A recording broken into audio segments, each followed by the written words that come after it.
Hey, Reggae. Hey, Rivers. Okay.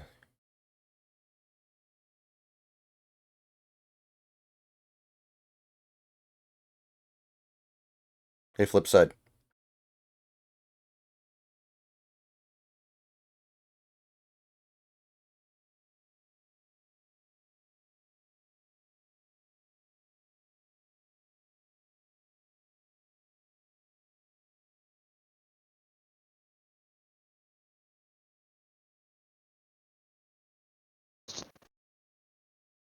Is that you?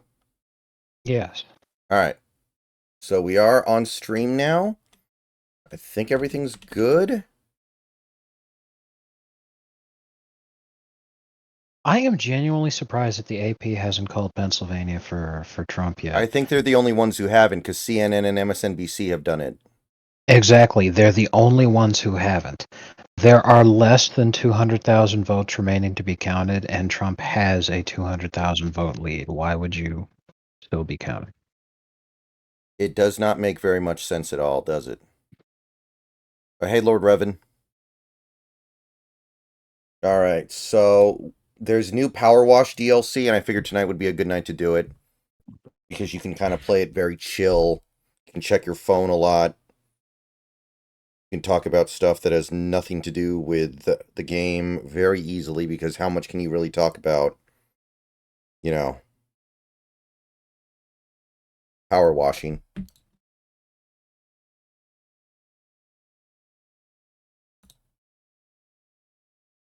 Okay.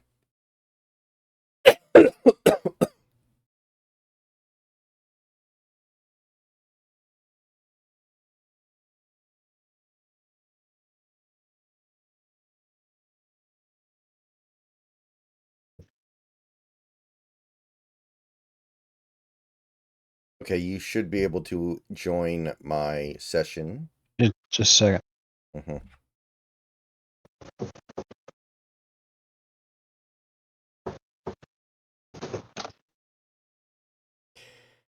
As of 7 minutes ago, Kamala Harris has called Donald Trump to concede the election, according to a lot of stuff I'm seeing on X. So it looks like it is official. I'm trying to find a more official source. Yeah, they need to work to get the fucking the story out because it's been said for a while. If you concede, you have to make it public.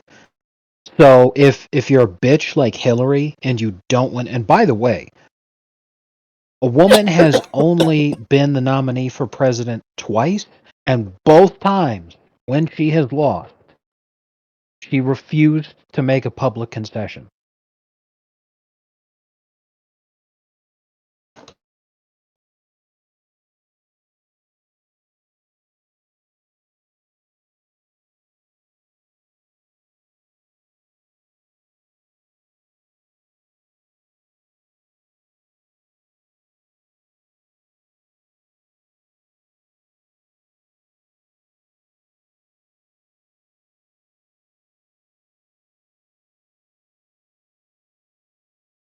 Okay. I'm trying to find more official people saying that Kamala's conceded the race.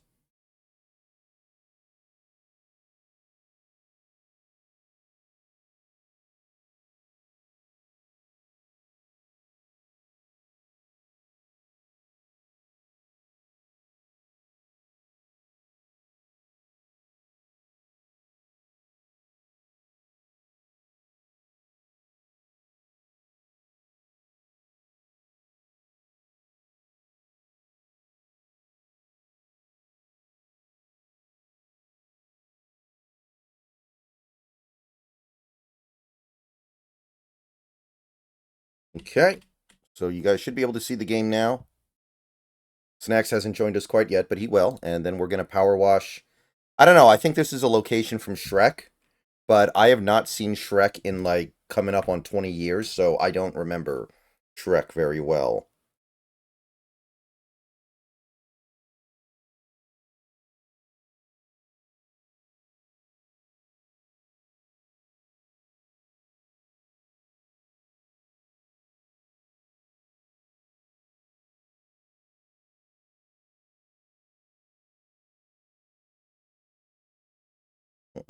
Sorry, there's a lot of people that I gotta share all this with. Okay.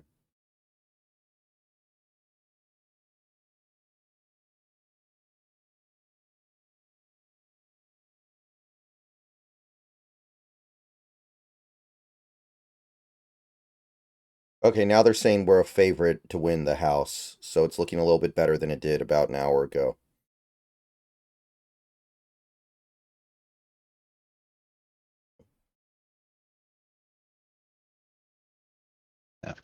Actually, the AP are not the only ones who haven't called Pennsylvania for Trump yet. The New York Times hasn't either, even though it's been at greater than 95% chance that Trump wins for the last 2 hours. Hmm. So I don't know what the fuck they're waiting on. Right.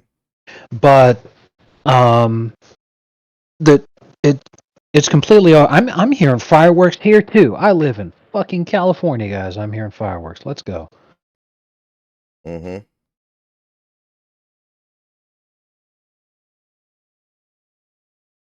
Meanwhile, not Um, that it matters at all, but Maine at large is still up in the air. They have not called it yet, and it's close.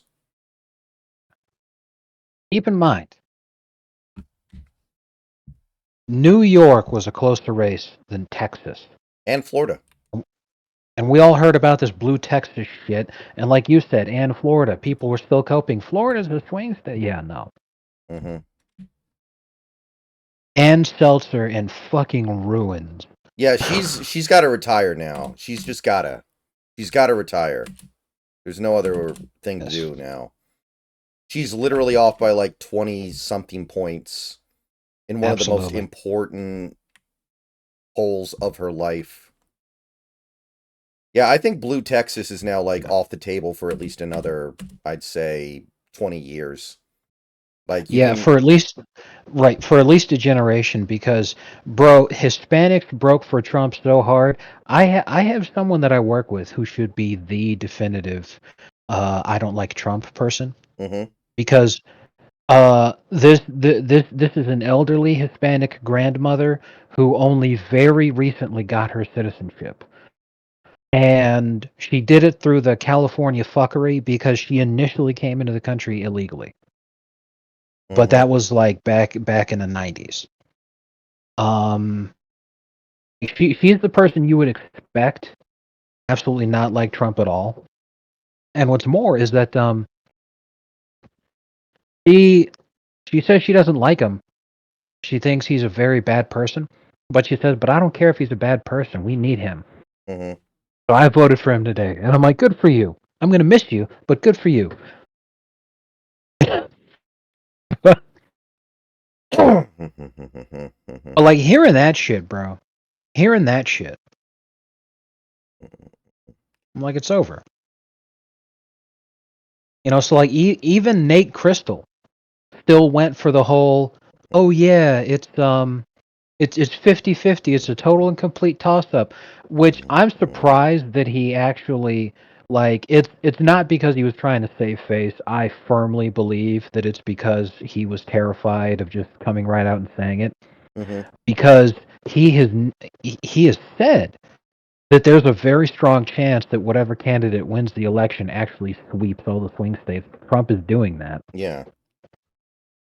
So it's all like, so basically what you're saying is that it was a 50-50 toss up, or whoever wins will just sweep all the swing states. So it's like, you say it's a 50-50 toss up, but you're saying, look, it doesn't matter who wins. Either way, it's going to be a blowout. I just don't know who's going to do the blowing out. How is that neck and neck? Like, my God. So, yeah, Blue Text is definitely done. For at least a generation, Hispanics are, maybe the neoconservative dream has been achieved. I mean, of course, all of it depends a lot on what happens over the next 4 years. But if they've actually managed to court the Hispanic vote and move them over here, Well, that would truly be hilarious if you think about it. If the Democrats actually succeeded in making this election about abortion, and Hispanics were just like, no, you know what? I'm actually going to side with my Catholic faith here for once. mhm. Um, are you having issues with the game loading or something? No, like I said, I just have a lot of people that I need to share Hmm. all this with.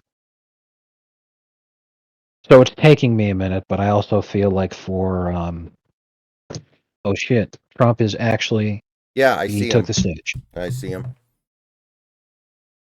You know, Kamala's only up in Oregon by 12 and a half. That's actually a pretty good improvement. I definitely want to hear this.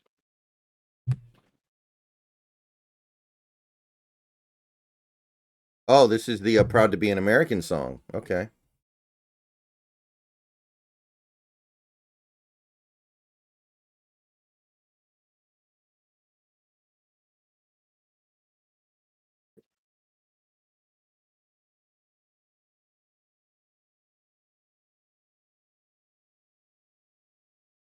Man, think about how Elon feels right now. He's going to get whatever he wants for the next For real, few bro. years.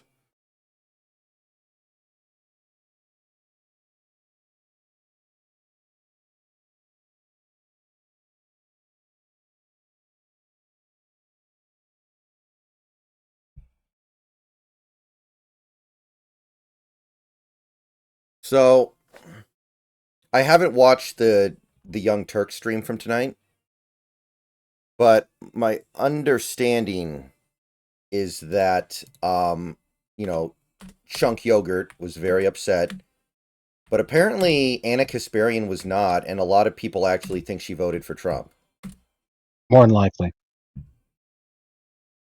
And she doesn't seem particularly unhappy about things right now if you look at her X page.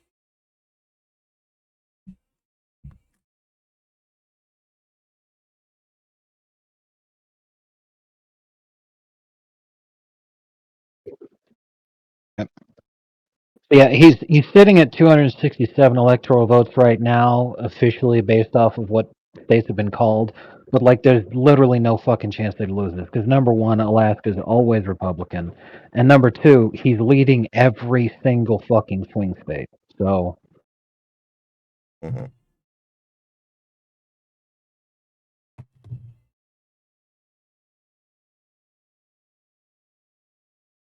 No, I actually think Anna Kasparian may have voted for Trump.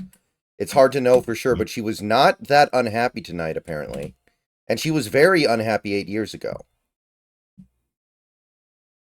Well, Origin, the thing with what you're saying is that Biden stayed in the race, and once he decided to stay in the race past a certain point, and then they decided to pull him out, Kamala was literally the only choice they had because she was the only one who could legally inherit his war chest of donations, and anybody else would have had to start from scratch. So it was literally the only play they had. It was just a shitty hand.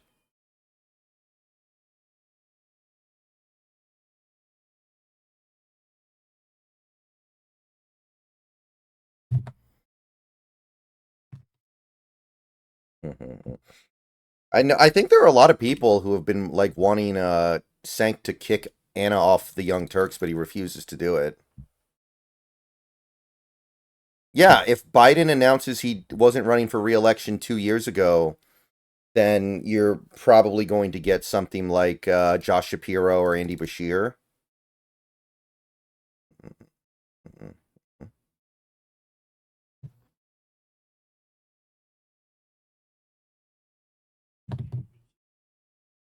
man, let me tell you, the camera just zoomed in on JD Vance, who's standing right next to a young, beautiful blonde woman, Mm-hmm. and it just makes me feel even worse that he married an Indian. Well, isn't that I know, the I know. ultimate groyper Yes, thing to yes, do? that's I don't know if you guys can hear Trump right now. I'm trying to turn it down so the audio doesn't get caught on stream.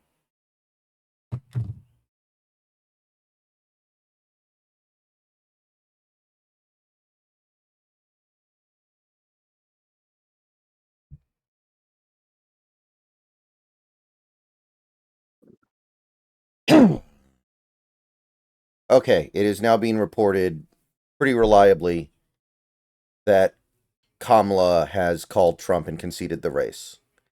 but won't be giving a concession speech until tomorrow, I guess, because she's. I wonder. She must have known she was going to lose, right? Like, there was nothing Yeah. shocking about tonight's result. So, I refuse to Yes. believe she doesn't have a speech, but I guess she just figured it's too late for her to give the speech now anyway. I think it's because she didn't want to bother. Mm-hmm.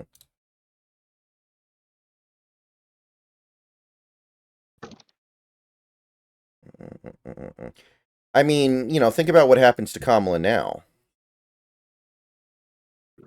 Yep. Like, Wisconsin on New York Times, this thing has moved to 90% chance that Trump wins yeah, it. Wisconsin's been done. Like, there's just no Yes, way. it's locked up. Milwaukee wasn't even coming in strong for her. The the only swing state that even is remotely a possibility that she wins it is the one that we knew from the very start, Michigan. Yeah. And I think But she's going to win Michigan. even then, it's still looking really, really good for Trump. Mm-hmm. New York Times has. By the way, I just love their feed and the percentages that they have and the Mm-hmm. needle and everything.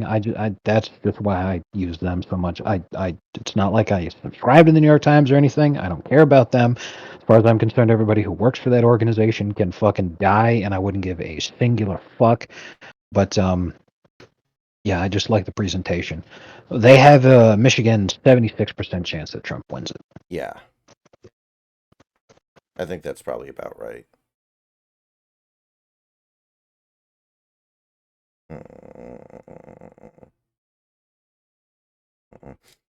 Like that definitely has to kill any thought of a steal. There's no way she'd call him and concede if they were planning on trying to do Exactly. something here. Exactly. And given the fact that she's the sitting vice president, I think the fact that she's conceded to him really limits her ability to try to try to do anything legally over the next couple of months without looking really bad. Can't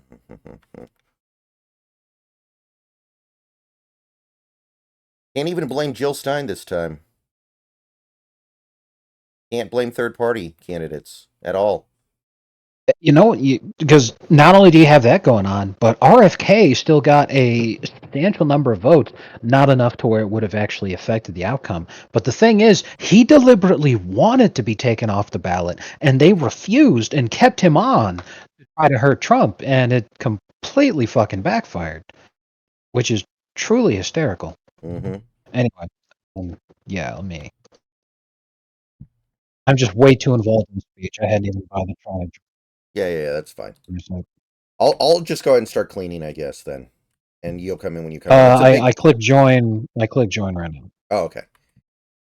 I know it can take a little while though. You don't mind if I start cleaning without you, right?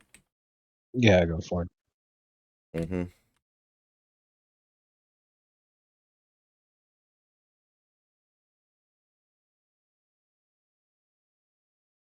I haven't seen Judge Judy in so long I barely remember what she looks like, Flipside.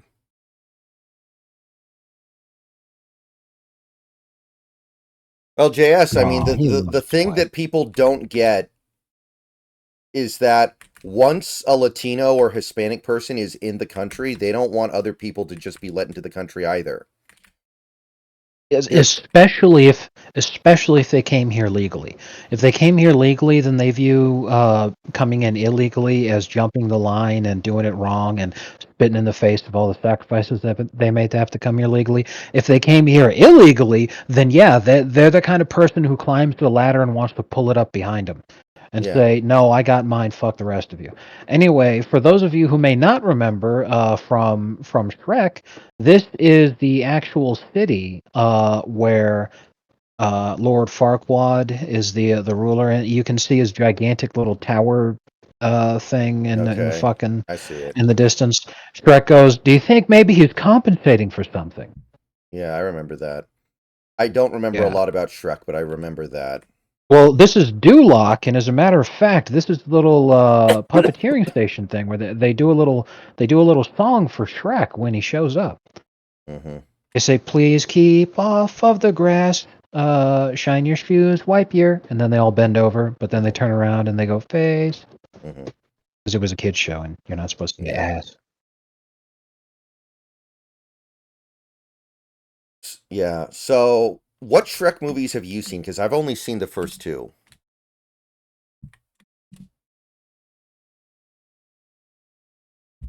Next. Stand by. Okay.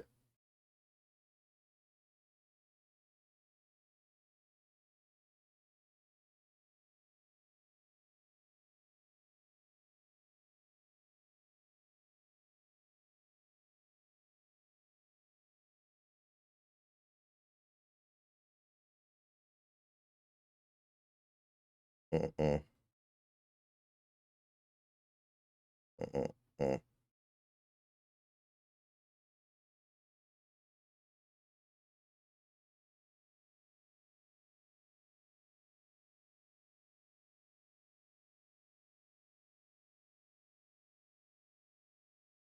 Okay. So, if I'm looking at these exit polls right, and exit polls, whatever, right? They can't Right. be taken as gospel, but it looks like Trump probably got about 12% of the black male vote.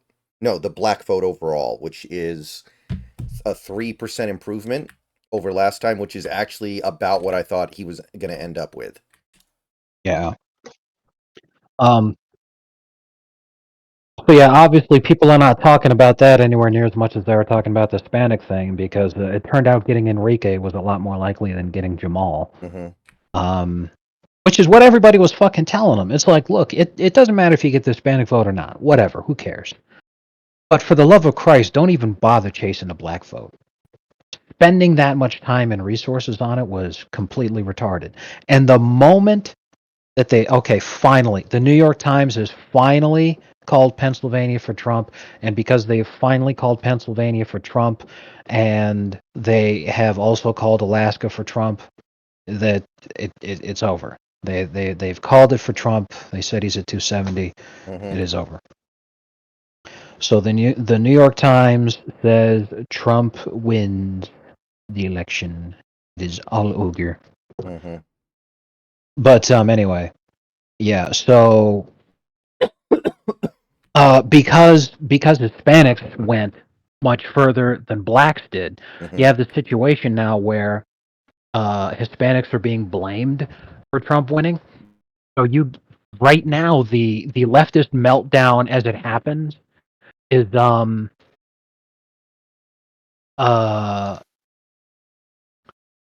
they're supporting mass deportations. They say hope all the pro-Trump Latinos get deported, including my family members who voted for him. Bye bye. What are you going to tell your family back home when you get deported by someone basically wearing a shirt surrounded by neon signs that say, "If you vote for me, I will deport you." Hmm. I love this shit. Yeah, there's like a 90% Muslim county in Michigan. Biden won it by like almost 80 points, and Kamala got like 9%. The Muslims completely flipped the switch on her. Now, that county was actually Jill Stein won that county, I think, over Trump, but it's still a humiliating loss, and it proves that the mistake she made really cost her, right? Like Michigan, like Biden's not a great candidate, but he knows better than to find ways to piss off and offend Muslims in a way that makes them actually not vote for you because they are so tribal. If the Muslim leader of a community comes out and says vote for X, they're going to do it. Definitely. No, it was Dearborn. Yeah. It's pretty small, but it's like 90%, it's like heavy Muslim. And it might be the only county in the country that Jill Stein won outright. I'm not sure if that's true, but she won a lot of it because it's a Muslim community.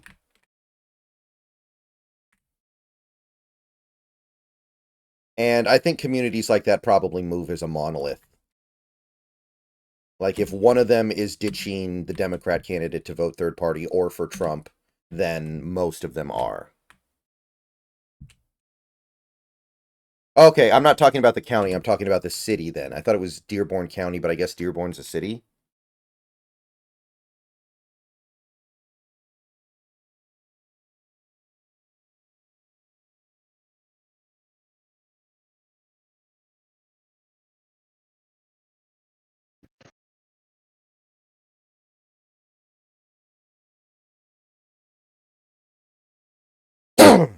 Well, the Harris camp is starting the blame game, and guess what they're starting with? Almost certainly Walt, right? Yes, Yeah. yes, and wishing that it had been Shapiro, which doesn't make a lot of sense when Minnesota collapsed for Harris anyway. So, what Yes. makes you think Shapiro would have done anything in Pennsylvania? We have Harris's positions were not clearly staked out, particularly in that she committed that big mistake on The View where she said, I don't think I would have done anything different from how Joe Biden did on his campaign. The focus on fascism did not work. Too many cooks in the kitchen. Harris's team was expecting a protracted legal fight, even extended hotel rooms for big donors through Thursday. Now they're going home. That's hilarious. Yeah, but the VP choice could, affect things like 1% or maybe 2%. And the thing is, like, even if. Holy shit, bro! I gotta stop you for just a second. Okay. Now, I know Democrats and lefties constantly say, "Oh, but Trump is so bad for the economy. Ooh, Trump is so bad." The only thing that has happened is that Trump has won because I checked this 6 hours ago when I was at work. The only thing that happened is that Trump has won. The value of the U.S. dollar relative to the euro has gone up by 2 euro cents from being worth 0.91 of a euro to 0.93 of a euro in just the last 6 hours. The reason that's significant is because that gain is more than the last 2 years. Mm.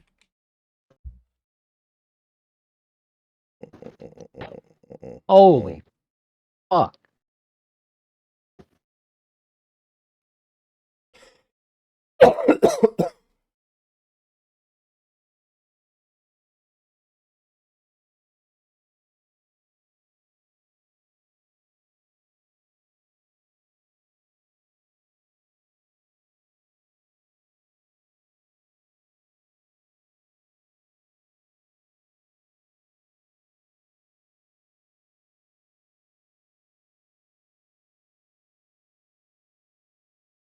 I hope Sydney Sweeney actually voted for Trump. It's probably fake, but I'm hoping it's real.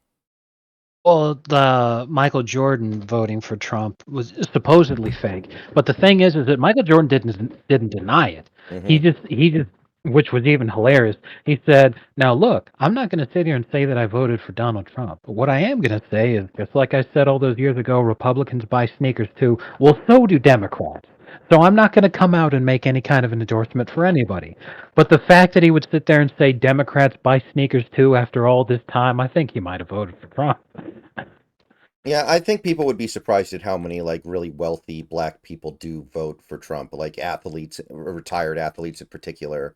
Right. I bet you'd be surprised. They probably vote more like rich people than they do African American people, right? It's like how white women don't vote their gender, they vote their race, or at least a majority of them do. My God, bro, it's spiking like fucking crazy. Um, I think Bitcoin spiked today. well, I mean, just in the last couple of hours, for relative to the euro, relative to the pound sterling, relative to every other form of currency on earth, the only thing that happened in the last 6 hours is that Donald Trump won the election, and the value of the dollar is skyrocketing. International investors are already pouring money into the U.S. economy. The only thing that happened is that he won. Mm-hmm. Who would have thought?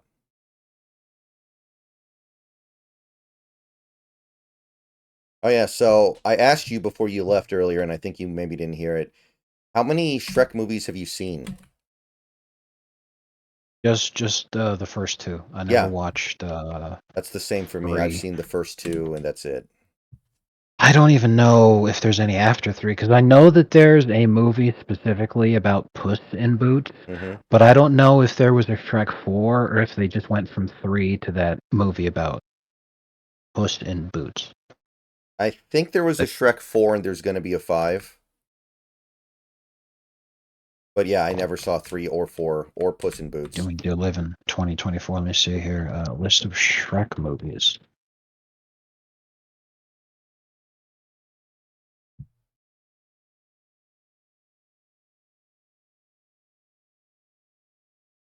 Okay, Shrek, Shrek 2, Shrek the Third, Shrek Forever After, Shrek 5 they're making right now.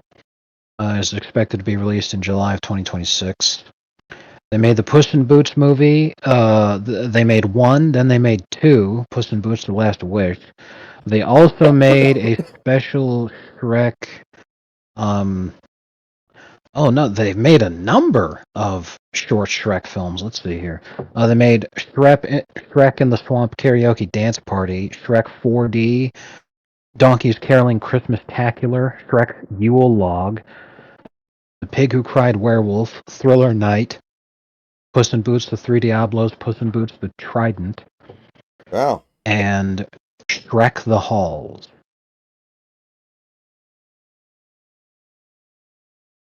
And Baron Trump is so tall. Yeah, he is. Jesus. Trump is Augustus.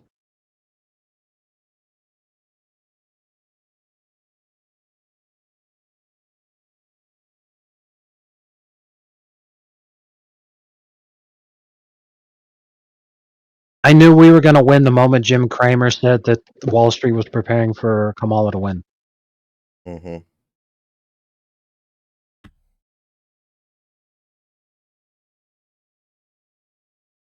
Oh,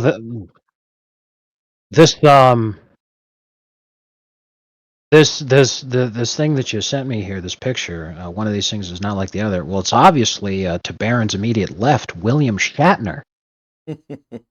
What's he doing there? Like you can see that too, right? Like, Yeah.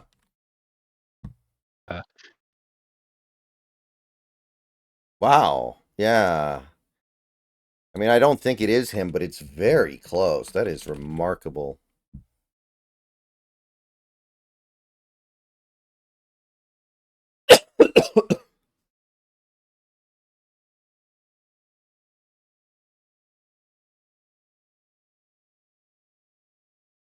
So, looks like it's going to be 56 senators, and it does look like they're going to eke out the House. But we won't know about the House for weeks because California takes forever to finish their House ballot counting for some reason. what I can tell you is this. There was a lot of turnout in red areas down here. So belief in flipping a lot of seats in Orange County and San Diego is absolutely on the table Mm-hmm. because 10 years ago, these were red areas. Right. These were red areas. Let's see. Joe Kent. It was LA leaking out like a fucking cancer that kind of changed that, but a lot of those people have died of AIDS. Okay, Joe Kent is behind by 4%, but they've only counted about 59% of the votes. So we'll see what happens I'm there. so glad Prop 36 passed here. I'm so fucking happy. That's the only one I wanted to pass. Mm-hmm. Did I tell you what that one was about? That was the one about penalizing drug offenders or whatever. Yes. Increasing penalties for drug offenses and theft offenses because they basically are just not even prosecuted here Mm-hmm. because a lot of the stuff got tagged down to misdemeanors. Mm-hmm. Like, okay, fuck it, we're gonna call these felonies so that we send people back to prison. Mm-hmm. And yeah, a lot of district attorneys and judges that are conservative and right wing in California are winning too. Mm-hmm. So I definitely think there's there's no way you vote Republican down ballot up to the point where you're voting for a Republican district attorney in Los Angeles County, Mm-hmm. and then you didn't also vote for the Republican congressman. Like I can't believe that would even happen.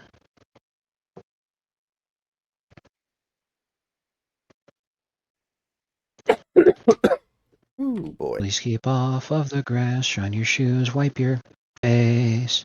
Matter of fact, I want to see if they do this song when it's clean. Mm, Probably not, but like, I mean, what else are you fucking paying for? right. I guess all those dings, because each and every single puppet is a separate thing to clean. Donald Trump, according to exit polls, won voters who say democracy is very threatened by 2 points. So that wasn't even a winning Wow. issue for Democrats. Right, because it totally backfired. Those people, like they said, they literally said they believe that democracy is very threatened, but not by Donald Trump. Mm-hmm. By the people who are trying to put Donald Trump in jail for the crime of winning.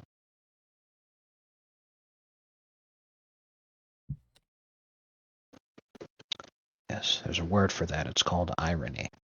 You know, I think one thing they messed up on that seems very minor and insignificant, but I actually think matters. Um, they found him guilty on all 34 counts. Like if they had done one or two or three, then I think people, centrists and independents would have been like, "Oh, okay, he did something wrong." But when you get him on all 34, it becomes very clear that you're just trying to pile up a bunch of shit on him and just Yeah. find him guilty of everything because you're trying to inconvenience him as much as possible. And I think some people who maybe would have been okay with like a few charges being found guilty, when they saw 34, Yeah. they were like, okay, this is bullshit. Yeah, before I left work, you could immediately tell who was pulling for who because already, like by the time I left work, the polls hadn't even closed on the West Coast yet. Right. They didn't even have results in from Arizona, but it was so fucking obvious that he was winning already that you could tell who was pulling for who because they you could see it in their faces. There were people who were very upset because this is the end of the day. We've all been working hard. We're all tired. But anybody who's got a spring in their step voted for Trump.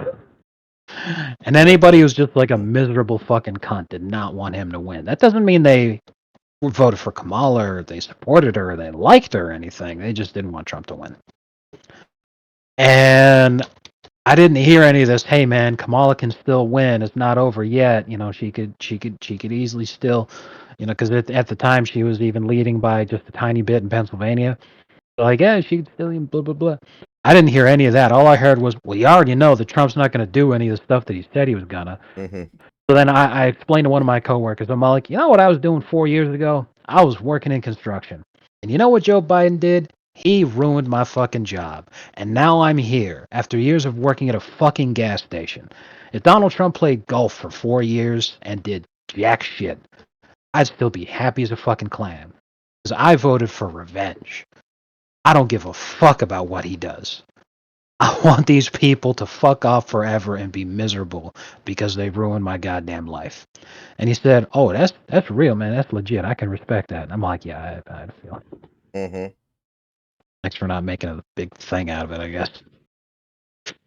'Cause I was just ready to fucking pop all day, and as soon as that shit out, I'm all like, "Let me tell you why somebody would vote for Donald Trump. I'm not the only person who lost their jobs because of that fucking guy. Let me tell you."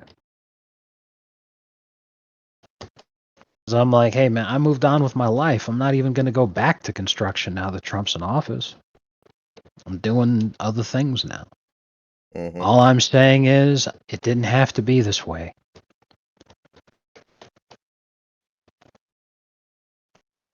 But sometimes you get exactly what you deserve.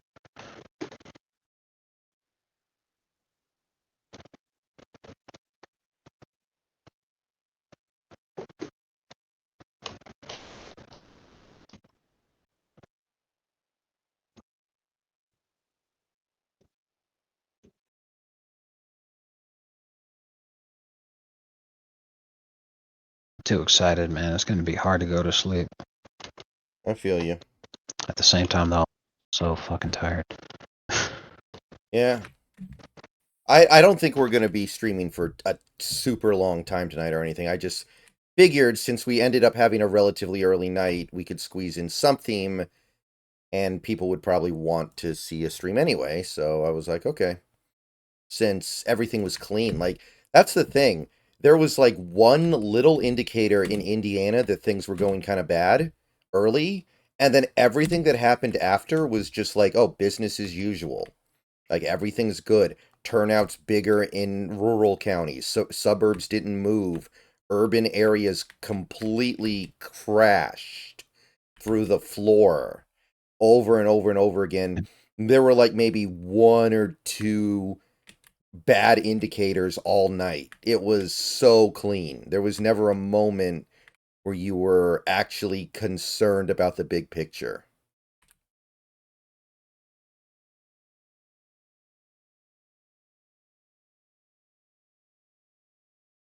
What's majority in the House? 219? Or is it 218?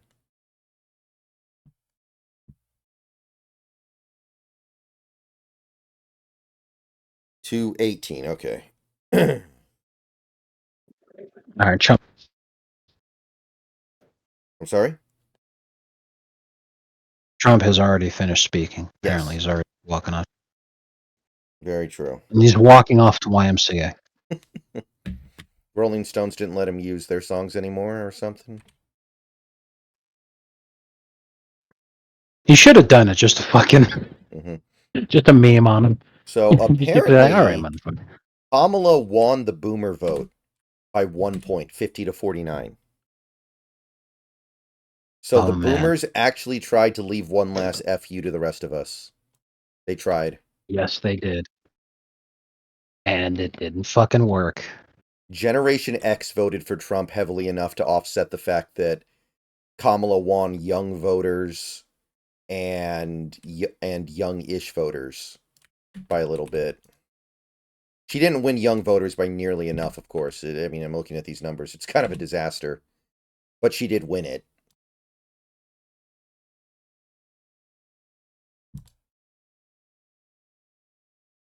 And if she won boomers, even though it was barely whatever, Hmm. but she won young voters. How'd she win You mean lose? or lose? I mean, yeah, Yeah, sorry, my that's bad. because Trump did very well with Gen X, All right. which is like what? How old are Gen Xers now? They're pushing up into 50. Uh, right about yeah. Let me see here. How old is? Yes, in their 50s. Okay.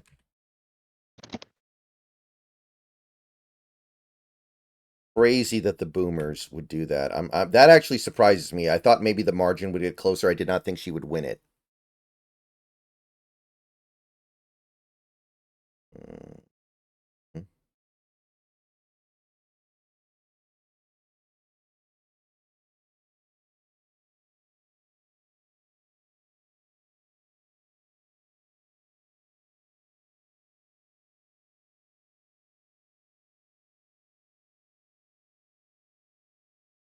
A lot of posts I'm seeing on Reddit. There's obviously insane cope on Reddit, of course. There's also a lot of posts that Yes. are like, man, I need to get off this site. Everybody on this site told me he had no chance. I need to stop listening to Oh these man. people. By the way, thank you so much for reminding me to look at. Yay! Even better. I just saw the news. Joel Embiid got suspended for assaulting that reporter. I saw that this morning, yeah. That's hilarious. From our advice animals, me watching the election results so far, what the fuck's going on? I feel like I'm taking crazy pills. Oh, this is fucking amazing.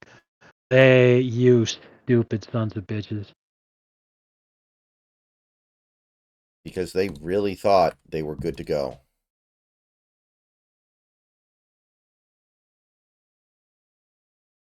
So my dad is 63, and I feel like he's more of a boomer than a Gen Xer. It's close, but he was born in the early 60s, and my mom was born in the late 50s. So I feel like they're more boomers than Gen X.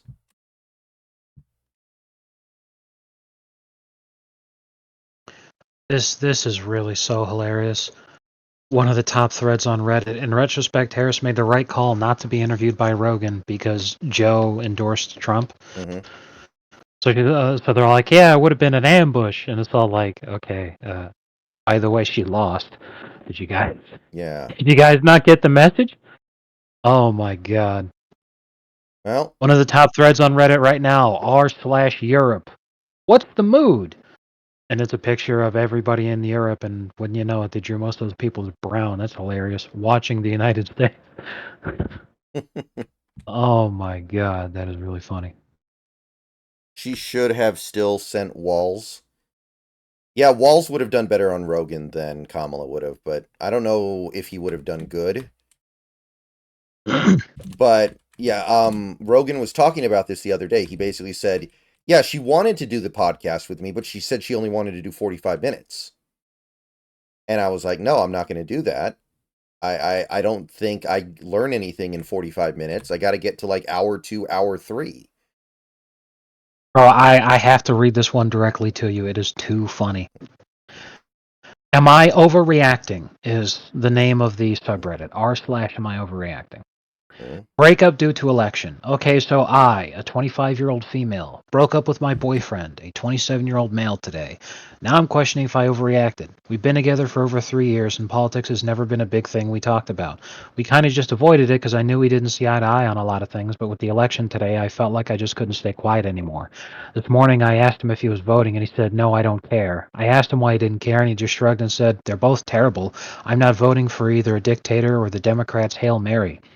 I was kind of shocked because I didn't realize he was so disengaged. So I asked him why he wasn't voting at all, and he said, "I'm just going to be like World War II Belgium and remain neutral." And I think he Belgium was not neutral in either World War, by the way, because Germany invaded them so that they could get to France. Maybe he meant a different country, or maybe he meant a different time period. I don't know, but that's pretty funny. Anyway, she's like, I didn't know how to respond to that. Then we started talking about abortion rights, how he had a pregnancy scare a few years back. And he said, as a man, abortion isn't my issue. I couldn't believe it. I tried to explain to him why it's a huge issue, not just for me, but so many women that gets put into law by men. And he was just like, well, it doesn't affect me, so I didn't really care to vote over it. I told him that it does affect him. What if I get pregnant? But then he just brushed it off like it's no big deal because we're in Virginia, we're fine. I don't know. That was the moment I realized we're just on completely different pages about something that's so important to me. So I ended up breaking up with him. I just can't be with someone who doesn't care about things that matter so much to me. But now I'm second guessing myself. I needed to write this out because he's a great guy, honestly, and politics hasn't been a concern in our relationship for the last 3 years. So I don't know. Am I just upset that Kamala lost and I overreacted and ruined my life? And I'm like, you didn't ruin your life. You made his better. Mm. Oh man. Anyway, I finished cleaning off the little One thing second here with here. the pub. And they did a great job of like this looks straight dead on, man. They did an amazing job here. But yeah, they don't sing, unfortunately. Ah, okay. Well, maybe when we complete the whole map, it'll do something. I don't know.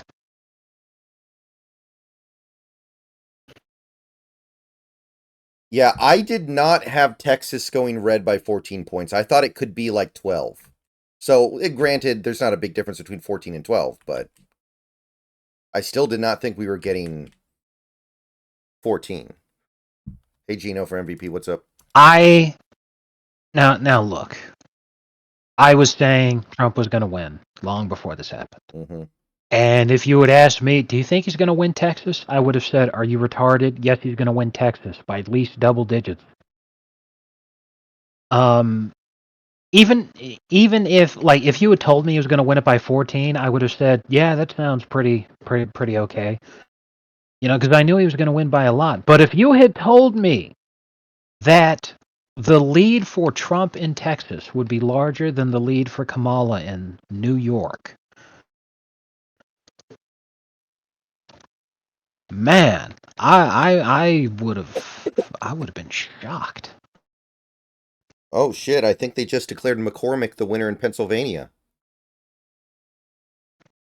Nice. I'm not sure who's called it yet, but I think some people are starting to call it. That's a big one.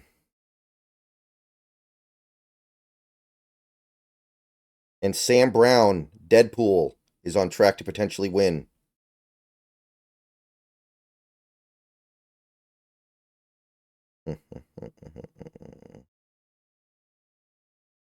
R/2X chromosomes, top thread on Reddit.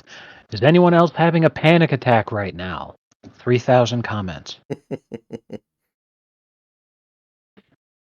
Okay, so obviously Kamala did end up winning Minnesota, but take a look at the swing map in Minnesota. Can you see any blue in Minnesota on this? I think I see one tiny little blue arrow in the upper right, but everything else is like some drastic turn to the Yeah, to red. Like I don't know what the final margin is yeah. going to be in Minnesota. It might be like 2 points. That tiny little blue arrow there, that's the Twin Cities. Hmm. To be fair, that's the majority of their electorate is in the Twin Cities. Right. But here's the thing: if it's that tiny, that means it was razor thin. Yeah, that it swung left by maybe a point or something. And that's nowhere near offsetting them losing like 10 to 12 points in these rurals, which they did. Man, I suck at saying that word. Rurals. Rurals. Yeah, I bleh, rural. rural. I struggle with that word. It gets stuck in my mouth. But what I'm trying to say is that it offset the tiny little swing to the left in the Tri-Cities. Mm-hmm.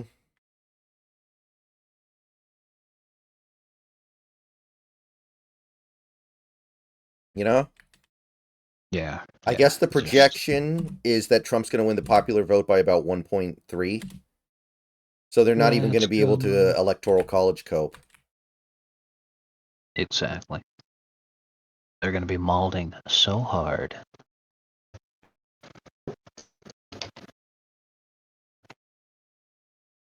Now, here's the question. Would Joe Biden, if he had just stayed in the race, done better or worse than this? That is tough to say. Because I want to say worse, but I Like, does think we Joe would say Biden different. lose New Jersey? Does he lose fucking um what was it, Rhode Island and New Hampshire and New Mexico? That would be like literally a reverse Obama '08 election.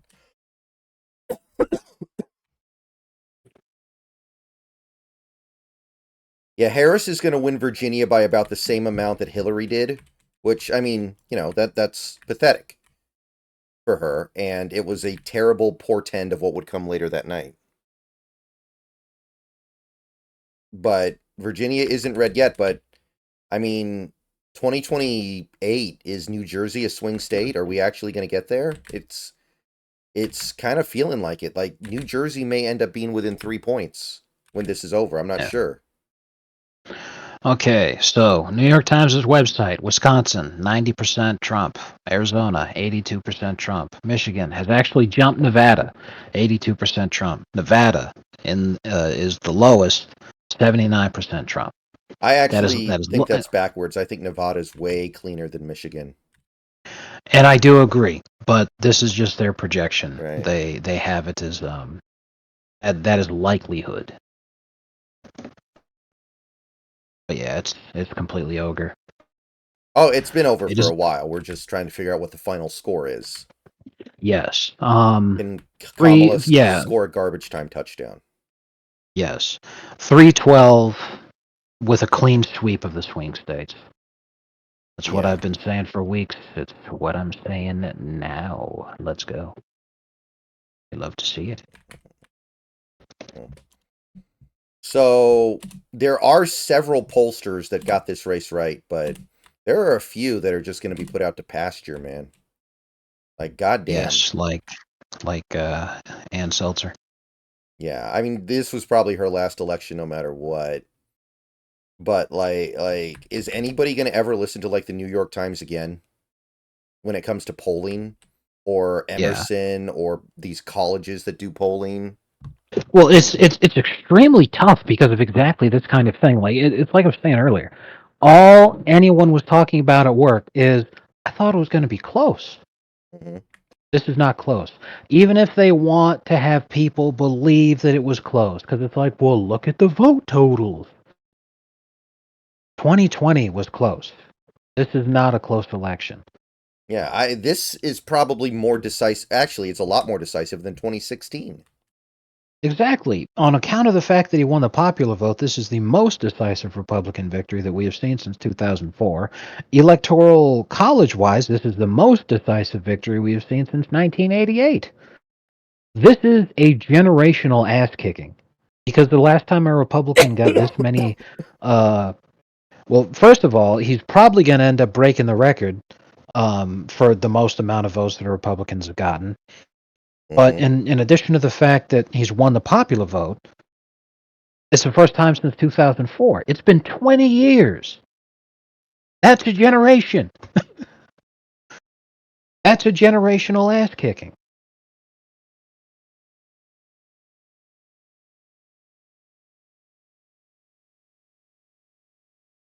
All right. So it looks like Hovde is on track to win in Wisconsin as well. Uh-oh. So now we just have to hope for Rogers, Sam Brown, Deadpool, who I think is in pretty good shape, and then Carrie Lake, who's probably going to lose. Unfortunately, she fucked up her campaign when she Bitch. came out as like she was trying to basically say, "Oh, I'm pro-choice," and you know Republicans keep thinking if they come out as pro-choice, they'll pick off voters from the left, and all you do is lose voters on the right. Being pro-choice is not really going to help you unless you're Susan Collins or something. Susan Collins has some obscenely good deal with the devil where as long as she remains a pro-choice Republican, they'll keep electing her in Maine no matter what, even when the polls all say she's toast.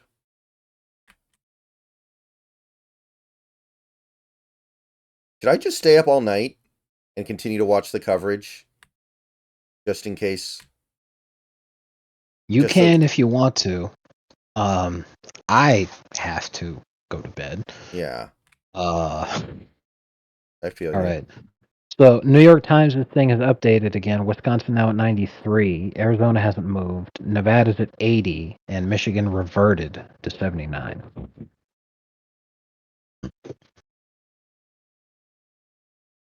Hmm. No, not Tim Sheehy. Carrie Lake. Tim Sheehy's good. He's already won. Yeah, unfortunately, Adam Schiff won, but we all knew Wow. he was going to. It was fun to drink. Yeah, it's right.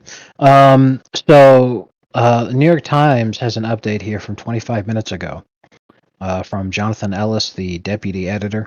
Hmm. In every state that has counted most of its votes, Trump has improved on his performance from 2020.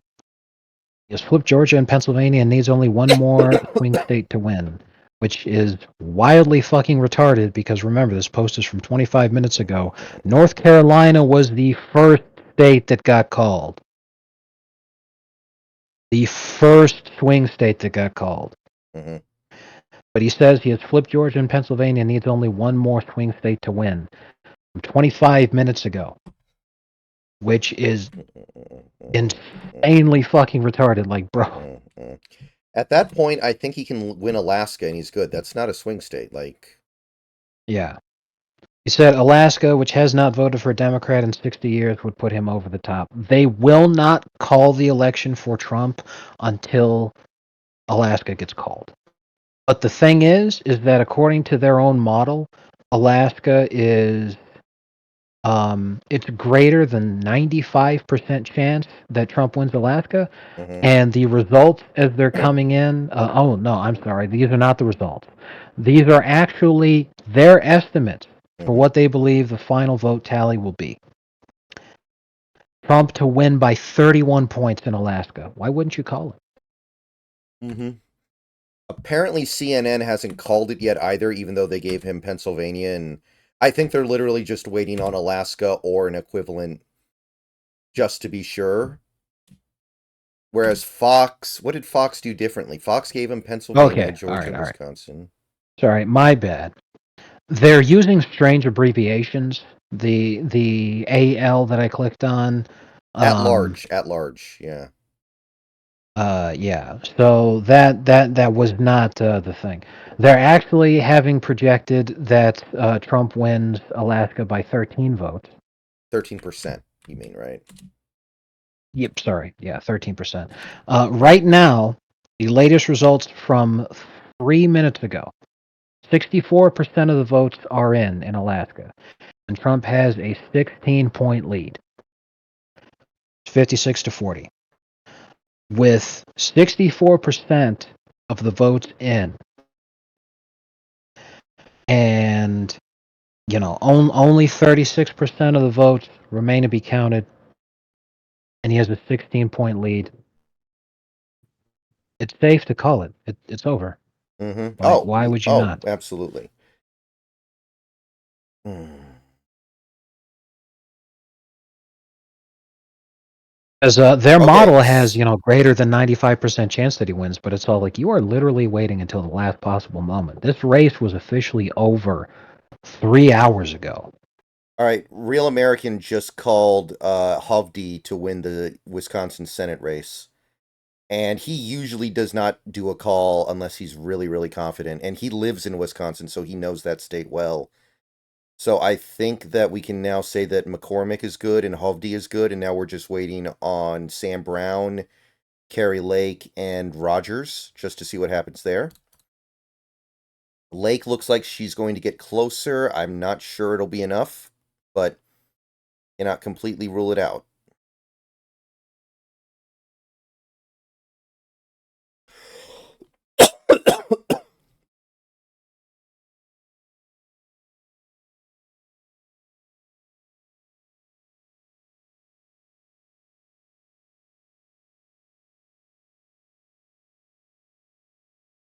Yeah, I didn't watch the Trump speech.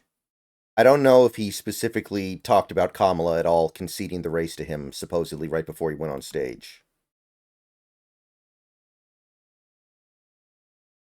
I don't believe that he did, because if he did, it would be all over Twitter. Hmm. Right. But I did see a ton of stuff on Twitter that said that she did call him to concede. And I was just trying to see if that had been made more official or not.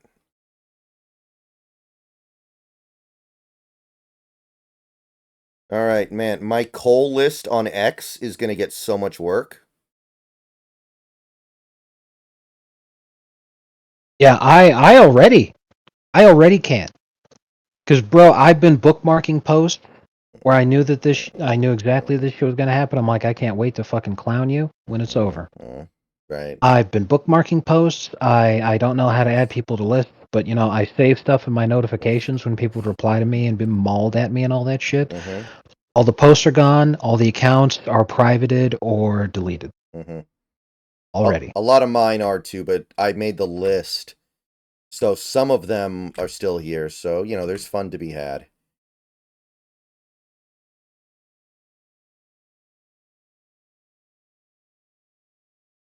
So I'm interested to see how the exit polls change over the next few weeks because exit polls are always getting revised after the fact. But early on, it was being indicated that the electorate was 4% more white and 2% less black and 1% less Hispanic than 2020. So white voters really came out because 4% doesn't sound like a lot, but it's in elections, it is a lot.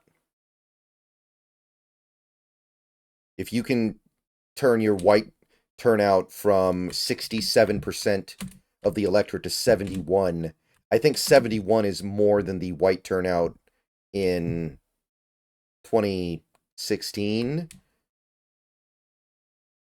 and 2020. Yeah, Minnesota would have been fun. There was a point in the night where it really looked like Virginia was going to do it. There was a point in the night where it actually looked like Virginia was in play, and he just couldn't quite get enough double digit county flips.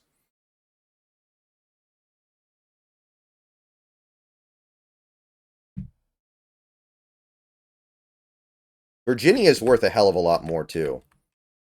And that's a state where it's really a shame what's happened because that used to be a red state. It was a red state less than 20 years ago. For a very long time.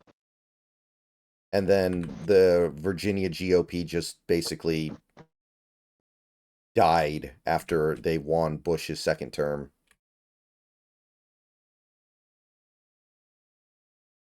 Bro, I cannot fucking wait for season 3 of Smiling Friends. Oh man, Are they going to do the Mr. Frog episode where he's the president? they have to. Mm-hmm. Virginia could be red in 2028, Austin. Like at this Oh, point, why breaking not? news. What? Breaking news. Harry Sisson and Associated Twinks will be handed over to Robert O'Neill at 9 a.m. Eastern Time tomorrow. I saw that. I couldn't believe that he fucking doubled down and instead of being like, sorry guys, I didn't know what concubines meant. Instead he was like, you heard me. A man that looks like you would have been used as either food or for sex. It's like, bro. So Illinois is still only 91% in. Harris is winning by 4. Biden won by 17 in the whole state. Yeah. Yeah. She Man, There's a state that Trump won by 50. Let me see here. Yeah. Oh, well, that's just Nebraska 3. That doesn't count. So we'll do Wyoming then. Trump won Wyoming by 46 points. mm-hmm.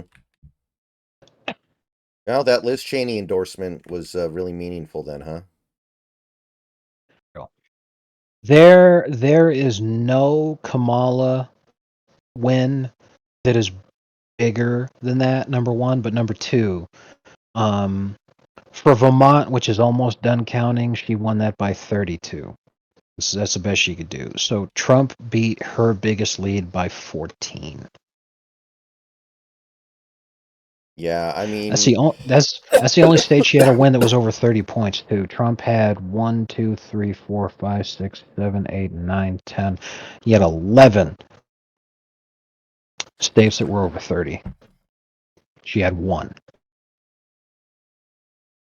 So this is what I mean, man, because like I'm looking at this, and let me tell you, because I said this to you in one of the voice messages that I sent. mm-hmm. If this election has shown anything beyond a shadow of a doubt, it is that the country is as polarized as it could possibly be.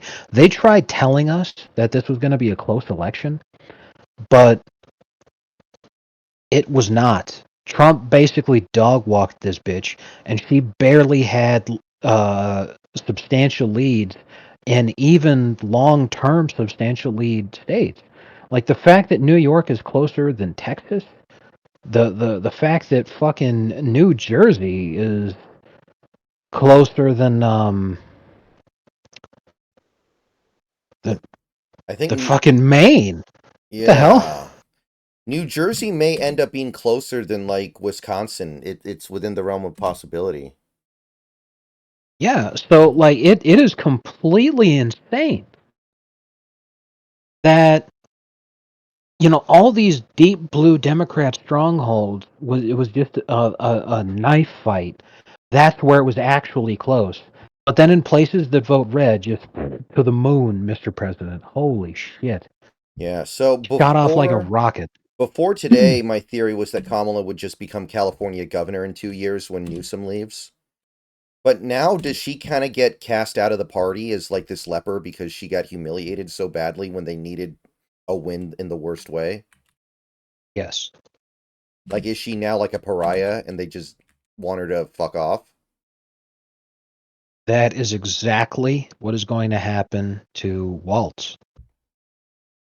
So yeah. I never even bothered to look at what your character looks like. So let me run over to you real quick. We're wearing a suit of armor with the PowerWash logo on it. It's That's pretty cool. amusing. Mm-hmm. Yeah, yeah. If the Democrats have any brains at all, the only move is to pivot to the center and run like Andy Bashir in 4 years. They need to find a white guy who at least can appear to not be an extremist. Okay. Voter analysis on Fox News. According to them, Trump won 15% of the black vote. That's really special. Hispanic vote, Kamala won by 16, which I think is less than half of Biden's advantage with Hispanic voters. Right. Okay. Let me look something up here. That poll that said that she lost a 20-point lead that Biden had was completely true. Mm-hmm. Okay, And so depending on the state, Trump won the Hispanics. wow. But So hold on, nationwide, hold on. The white working class is identical to last time, 62 to 36 in favor of Trump. Whites with a college degree actually swung to Trump by one. No, it swung. Yeah, it's actually identical. She gained nothing with whites with a college degree, and that was supposed to be the demographic that could bail her out. And she gained nothing with them. It's literally stagnant. that is really funny. So the reason that Trump won in such huge numbers because he didn't turn it around anywhere near as much as he needed to do with minorities for that to have made sense the way that his previous campaign chair, the people who were running the fucking shit, were telling him when they were coming out with that strategy. That was just all cope and nonsense. He did improve, but like those numbers are way too small for it to have been the reason that he won. The reason that he won is because even though the numbers did not improve among the whites, whether they be working class or college educated, whatever, there was just more white turnout. Exactly. So even though the numbers didn't move from 2020, literally, you just had more white people showing up, which was just a massive increase in the amount of votes that Trump was getting. Yeah. I mean, that Hispanic swing, that's like a 17-point swing, I think. That's pretty Right. insane. And there aren't a lot of Hispanics in this country, Yeah, but still. it is substantial. However, in the swing states, that's where there just aren't any. Yeah. Except for Arizona, but Arizona, he was going to win Arizona anyway because it's just complete nonsense bullshittery that he lost Arizona in 2020. It was one of the most rigged states out there, the one with the most fucking discrepancies.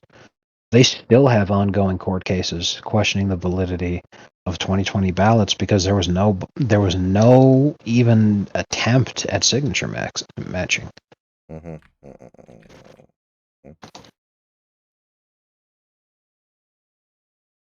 Yeah, see, Fox has only called like 2 relevant Senate races so far. They are being really hesitant to call these Senate races, but people I trust are saying McCormick and Hovde are good.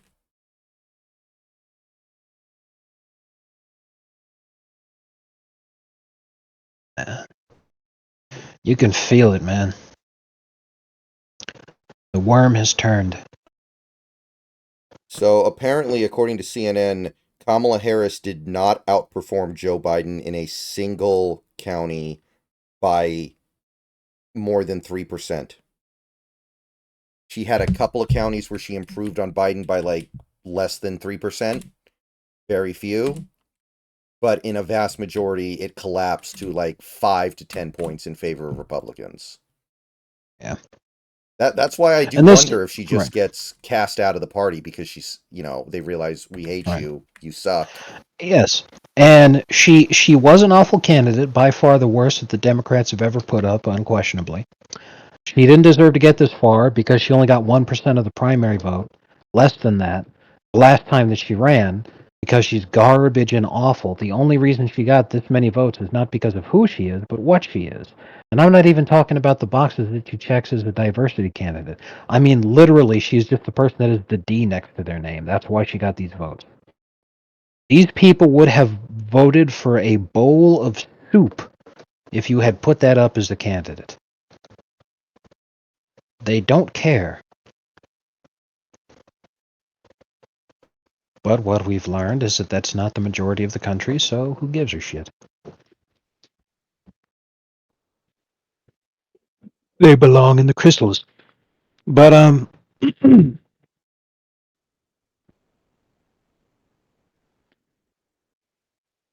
what I believe is going to be the defining characteristic of this election, in terms of what people will be talking about for years to come, is the answer to the question: Was the collapse because Kamala sucked that badly? Or was the collapse because people were so fucking galvanized in voting for Trump? Because you could make the argument either way, because both are true. But I think people are going to be debating for many years to come which was more of the impact. Well, you know who hasn't tweeted in like almost 10 hours here? George Takai. Hopefully.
All right, we're back, everybody.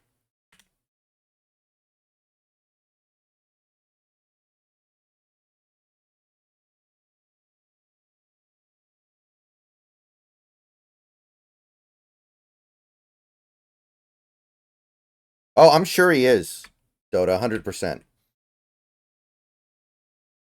course he is. He's in absolute ruins right now, and a lot of people are. And look,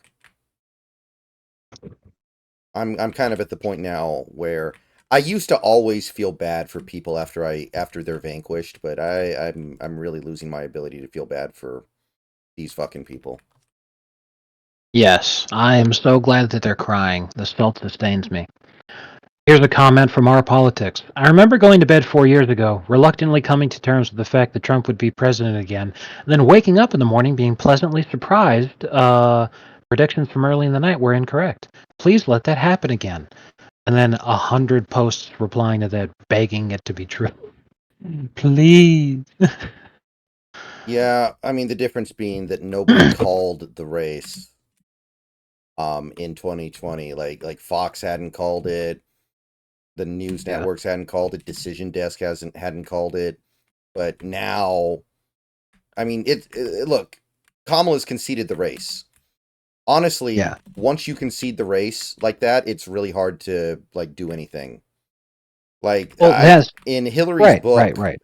she said that if she knew how close the swing states were going to end up being, she would not have conceded on election night, so she could have fought the results more effectively. Yeah. Bro, I love these cope posts because they never do the thing. It's the fucking Principal Skinner meme. Am I so out of touch? No, it's everyone else who's wrong. Yeah. Where he goes, I just don't fucking get it. What do people see in Trump? He's a 34 count felon who's done nothing but divide this country and sow hate and fear for the last 9 years. It's all like you don't see what people see in him. After his second victory, can't you just sit there? I mean, it's his third, let's be real. Can't you just sit there and be like, am I so out of touch? What could the reason be that people like this guy? And that's what I try to explain to my coworkers. Like, he's not going to do nothing. And I'm all like, dude, I don't care if he fucking does anything or if he just sits on his ass and plays golf for the next 4 years. I don't give a fuck. I voted for this guy because fuck the government. Fuck these people for what they've done. I voted for him to get revenge on the government because he literally said the words, vote for me if you want revenge on the government. I am pleased as punch. If he sits on his ass for the next 4 years and does nothing, just rubber stamps anything that comes across his desk, I don't care. Already the best president of my lifetime. Let's fucking go. Okay, Nate Anyway, Silver let me put finally tweeted. Nate Nate Sil- Christo. he has finally tweeted. He was posting on his blog all day, so he wasn't on Twitter at all, but he finally tweeted that out. I'll check that out in a second. I'll be right back. I mean, he's got the perfect cover. He's like, I gave him a 50% chance. 50% of the time, it works every time. So, I mean, and he's got a point. This was a scenario that he covered. I'm just at the point now where it's like, can you just admit that polling doesn't know how to capture Donald Trump's popularity and just like acknowledge that? He's overachieved his polling 3 straight times now.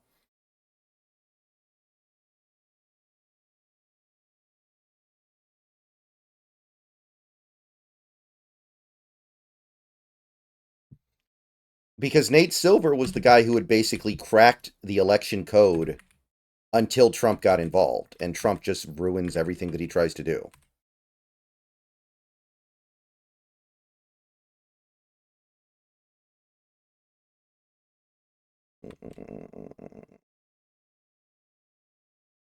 So maybe Silver is just like, oh man, one more election. I never have to deal with Trump again. My model can go back to being accurate because it accurately captures non Trump politicians.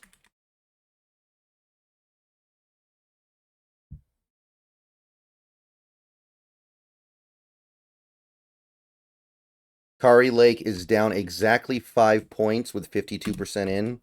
Probably not happening, but worth keeping an eye on.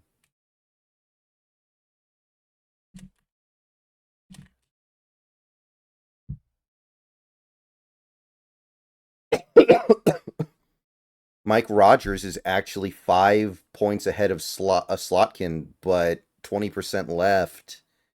I wonder where those 20% of votes are coming in from. We might have a Republican senator in Michigan for the first time in a very long time.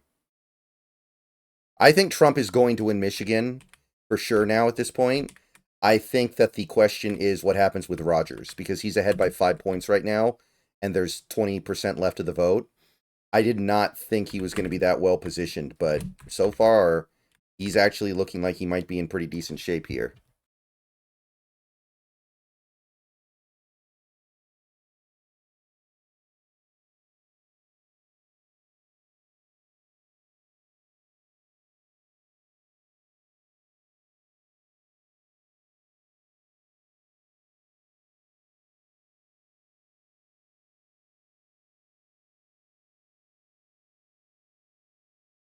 Oh, it looks like we have one state that actually moved left from 2020, and it's Washington State.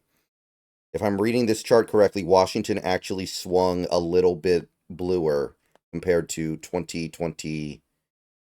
So that's cool.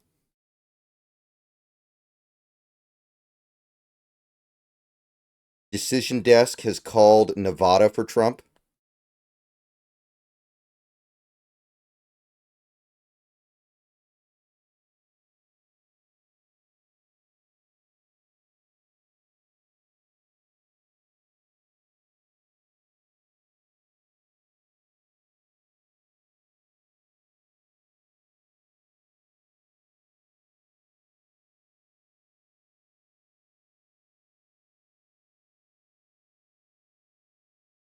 Wait a minute.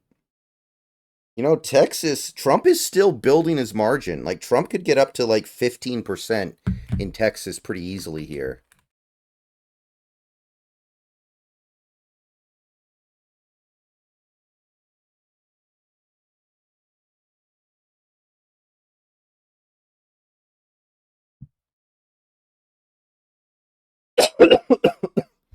And Maine's first district also swung a little bit blue, I guess, but that's not a state. That's a, district.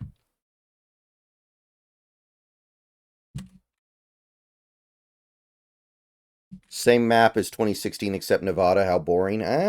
This was still a change election, though, is the thing. New York is within 10. New Jersey's within 4. Illinois is within 4. It's just they didn't flip, but this is still a fascinating election. Like, Trump's probably going to win the popular vote by more than a point.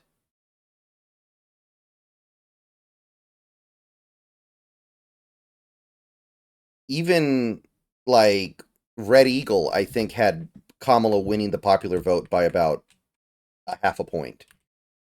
And I think Real American had Kamala winning the popular vote by half a point as well.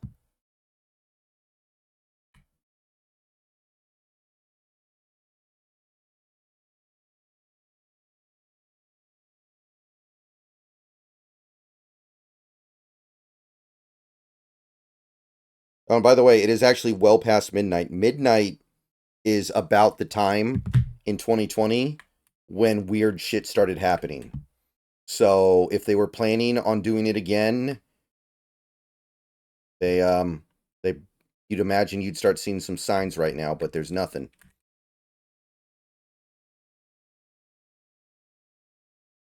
Oh boy.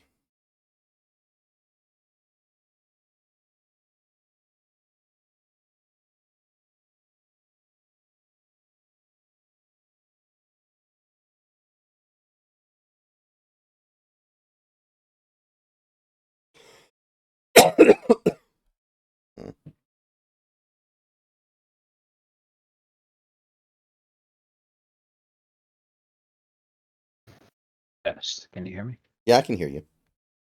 Okay, good. I had to reset my headset. Mm-hmm. Anyway, I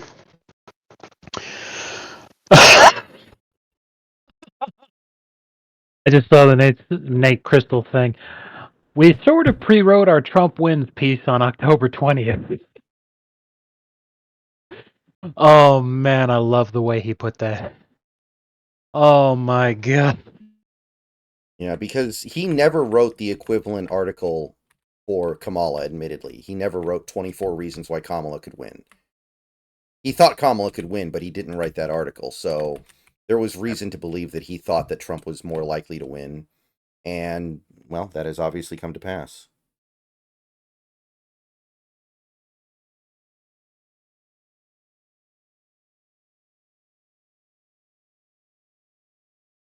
I mean, I know it's exactly what they did in 2016. I am surprised that Kamala didn't decide to stay up to give the concession speech now just to get it over with. And just to try to look like, you're the bigger person.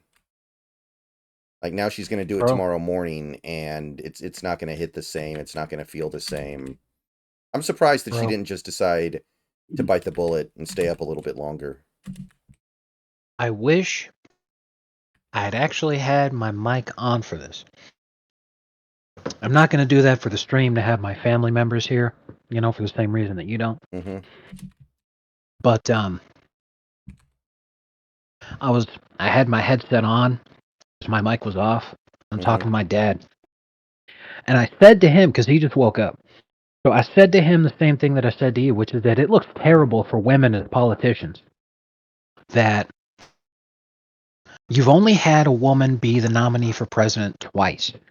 And it's not the bad look that they both lost. Mm-hmm. It's the bad look that after losing, both of them refused to do a concession the night of and would only come out to concede in the following morning. My dad, without missing a beat, he was all like, "But hey, man, if there's anything that women are good at, it is regretting things that they did last night the morning after." Mm-hmm. Well, the reason why Hillary did that is she had not written a concession speech yet.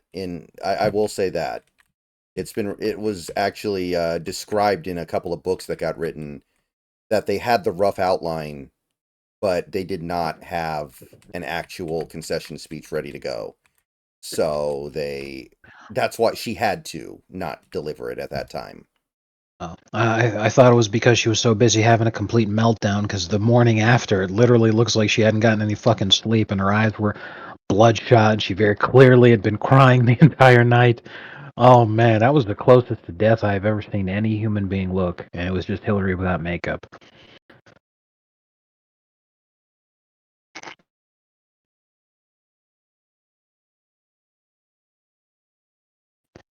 Oh man, I can't wait to see hungover Kamala tomorrow morning. It's gonna be Apparently, awesome. uh, uh, apparently, Trump won college students in Wisconsin. Awesome.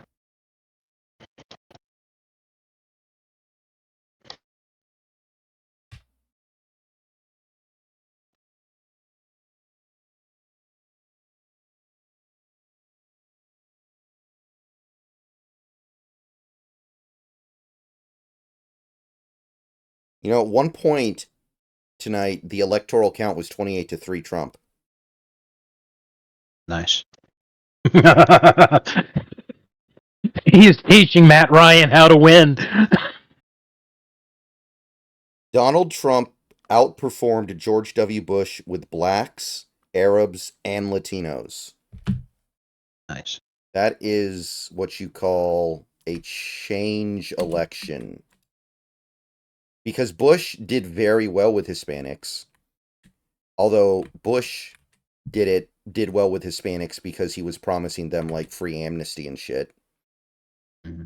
So it's kind of funny that the politician who finally cracks the Hispanic code even more than Bush did is the guy who wants to kick them out. Bro, Mexicans are tsundere. Mm-hmm. It's not like I like you or anything, baka.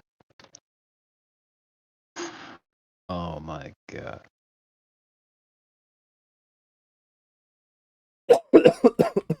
And for once, Democrats can't blame um, old people who are going to be dead in a few years on for this one because the boomers actually voted for Kamala.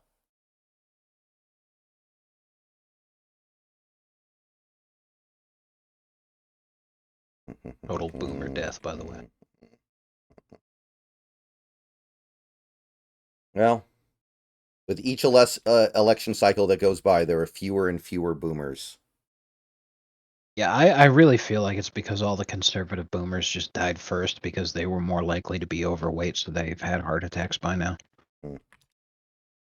Or maybe this was actually part of some nefarious plot on the part of the Biden administration to make sure that all conservative boomers died in elderly assisted care living facilities from COVID Maybe. by sending all their Democrat operative thought nurses after them.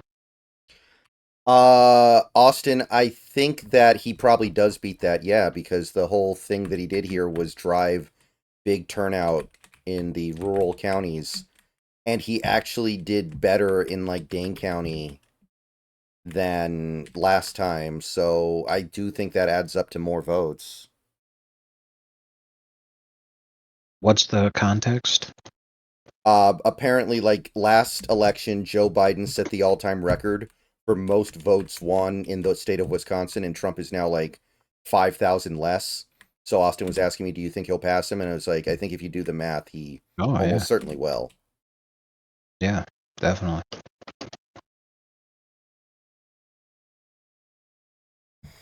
because I just happen to have a box to my right. It's marked ballots for Wisconsin, Mhm. and I just put a little stamp on there that says that it's totally legal and it's okay and good to go, Mhm. and there's no foul play here or not. And I'm pretty sure there's at least 5,000 Trump ballots in here. Turnabout is fair play, right, guys? Yeah, and he might do the same thing in Pennsylvania, and it's the same kind of thing. Like, in 2016, Trump got 15% in Philadelphia. Last time he got 18, and this time he's probably going to end up with around 20 or 21. Like, that adds up, even if you're still getting crushed in the county, to where if you also are boosting the white working class vote in the rural counties, then yeah, you're gonna be in good shape. Trump 14% ahead in Alaska. That's hilarious that some places just refuse to call it. Like, Yeah. it's Alaska, bro. Well, they realize once they do, there's no going back, and they've literally confirmed that he's the president. But here's the problem, guys. It doesn't matter if you hold off on calling Alaska. He's going to sweep the fucking swing states anyway. So, I mean, oh, well, we held off as long as we could to stop him from getting to 270, but he finished with 312. Like, oopsie doodles. What the fuck, man?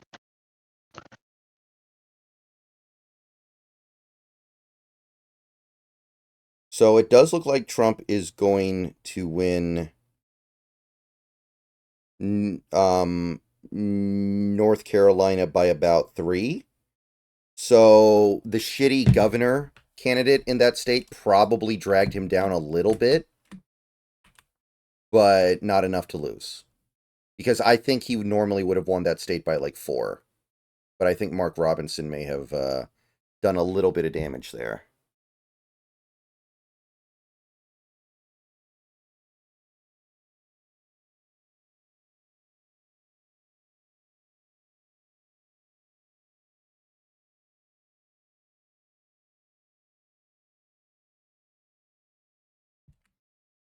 Yeah, see, this is why I could never go back to being somebody who gets my news from like the networks. Like, I'm watching Fox News right now. They still have not called the Wisconsin Senate race or the Pennsylvania Senate race, and I have like Decision Desk having called those races like half an hour to an hour ago. It's like, do your fucking job. Stop doing these interviews with random people. Do your Right. job.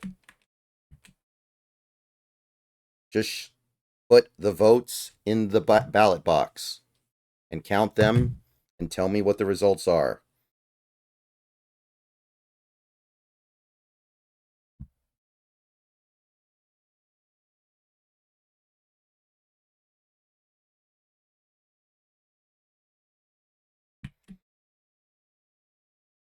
Man. But yeah, a lot of people posting the dinosaur dropping his beer tweet meme thing. Mm-hmm. This Trump tweet from 2011 that said a skyrocketing number of views in the last couple of days, where he said, "I'm very proud of my new crystal collection."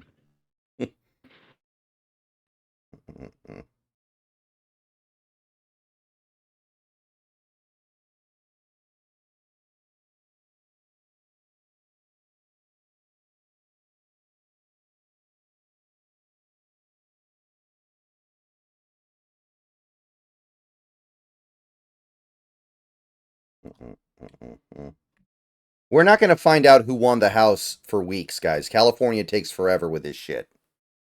Yeah. Like, there's just no way we're going to know for sure. We're going to have an idea, but there are going to be some close House races in California, and we just have to wait. Yeah, what sucks is that if the Democrats do win the House, they're going to impeach Trump every day. Yeah, it's starting to look like that's less of a possibility, but our advantage will be small, so good thing we don't have, like, Liz Cheney anymore. Because the Liz Cheneys of the world would probably switch parties. So we got rid of those Yeah. ones, and we don't have to worry about them as much. You know what it reminds me of? This has actually been a huge deal in Russian politics since the war started. There's been a lot of very corrupt people because Russia's always had a problem with corruption ever since the Soviet Union fell. Hmm. There's been a huge problem with corruption, especially among generals who've been trying to conduct war profiteering. And Putin has really been cracking down on this kind of thing. So they've gotten rid of a shitload of corrupt politicians and generals from trying to do this war profiteering stuff. And it's resulted in this kind of thing where it's like, even if the war in Ukraine hasn't gone the way that the Russians may have wanted it to go, they really did an amazing job of using this conflict to completely trim all the fat and corruption from out of incredibly sensitive areas that they needed to make sure that there wasn't a bunch of morally contemptible and people who were very compromised in those positions. And I make that comparison because it's like, well, it's pretty similar to the state of the GOP. Things over the last 9 years haven't exactly gone perfectly the way that we wanted them to. But man, it is a great thing that we had Donald Trump because he did an extraordinary job of exposing all these people who were actually not conservatives, not right wing, not people that we want on our side. So, having a much better idea of who's actually for us and who's actually against us makes things a lot easier to make the right decisions in the future. Right.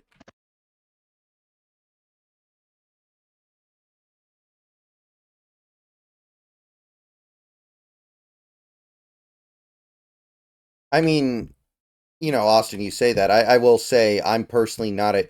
I think Bush probably handled the alphabets better than Trump does, if we're being honest. But it's also not something I'm going to make a big deal about at this point.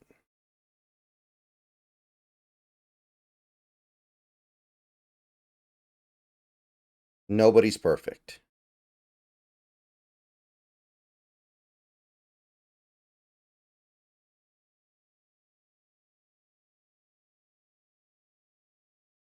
Also, I think it might be a very long time before we get a female president now, because I imagine there's going to be this belief among a lot of people in politics that a woman just can't win. There's just too many people that don't want that, no matter who the woman is. And like I said, I think Democrats are going to start producing candidates who are like white men. And Republicans will probably do that for a while anyway because of, JD Vance is clearly the next man up. So I feel like we're not going to see a female president for at least another 20 years at this point.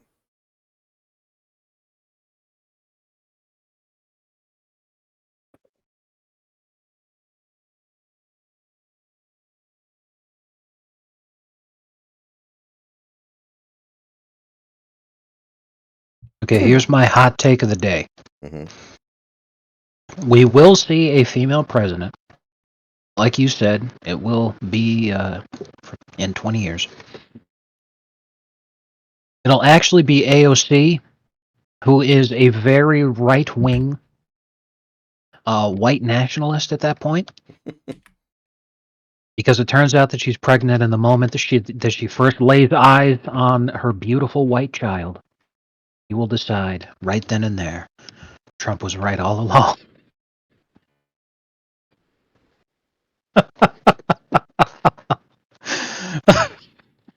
That's real. Oh man, She'll probably run for the Senate in 2 years when Schumer leaves. yeah, more than likely. But now I completely see where you're coming from when you said what you said about there will be the belief that a woman just can't win. Hmm. But like I said, um, it's going to do incredible damage to not concede and to have both of the candidates. It's not that they lost, but it's they handled losing so piss poor that I don't think it's going to be the position of, well, they can't win. It's going to be the position of, I don't think they can handle it.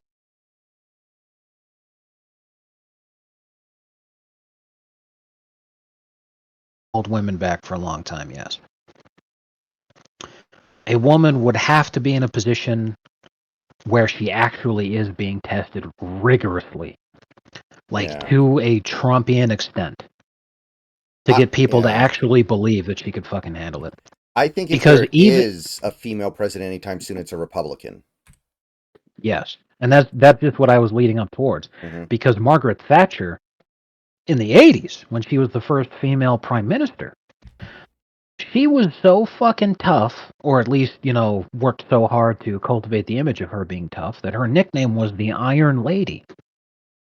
And even she fucking broke down in tears when a scandal ended up forcing her to have to resign as the leader of her party so that she wouldn't seek re-election. I don't think she had to leave office. But, you know, somewhat of a similar situation to Biden's thing. If the scandal was that, if they forced him to step down, drop out of running for re-election over Hunter instead of him just being old, that would have been more like it. Because the scandal was about Maggie Thatcher's son. Hmm. Um, because this was during a time when most of the world was condemning apartheid, and South Africa was part of the Dominion. So, technically a colony of Great Britain, and Margaret Thatcher used that as an excuse for why she didn't want to condemn South Africa.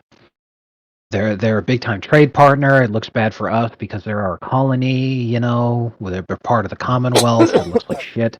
Hmm. But it ended up being that the real reason she didn't want to do that is because her son was involved in high level business deals in apartheid South Africa. So it looked bad because part of the denouncing of apartheid was also a trade embargo. They did the same thing to Rhodesia during the Bush War, which caused them to lose. Hmm. So if Great Britain embargoed South Africa because of apartheid, well, her son would have lost an incredibly lucrative job. So she tried to keep that hidden for a long time, but it eventually got out. So the Conservative Party said, well, this is a horrible scandal and it's surely going to cost us the election. So you don't need to resign, but you certainly need to step down as head of the party, which means that when the next elections come up, you will not be prime minister because even if we win, it will be the new head of the party who takes over that job. Hmm. And when that happened, she begged the Queen to dissolve Parliament to force those guys to um, all have to be dismissed from their positions in the hopes that she'd be able to maintain control of the party. And the Queen was like, are you fucking insane? Like, Parliament hasn't been dissolved since, like, the 1600s. Are you stupid? Hmm. That's a horrible idea. And then, Maggie Thatcher started crying a lot because she's like, they're all these men, they're bullying me because I'm a poor little woman. So that's the point, is even a lady who's got this reputation of being fucking tough as nails, even she still fucking does it. Hmm. It's just super hard to take women seriously. That's a huge reason why Hispanic men broke so much for Trump today.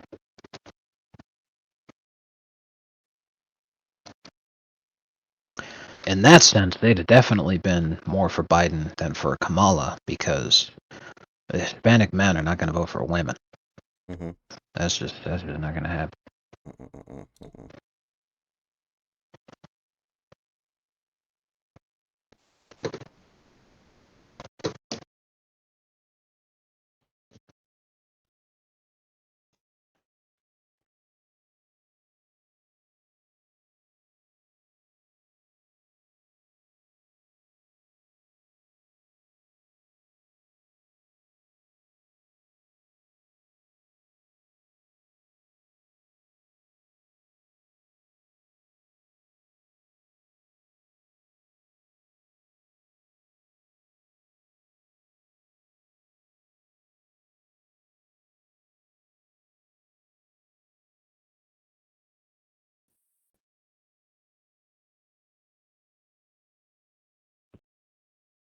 Bro, look at this Foxford tweet. This is awesome.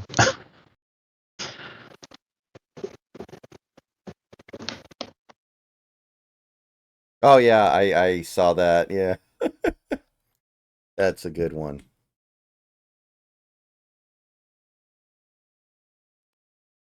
Speaking of which, let me check in on that New York Times. Oh my goodness. Arizona is now the least likely to be going Trump at 83%. Michigan's jumped up to 87. Mm-hmm.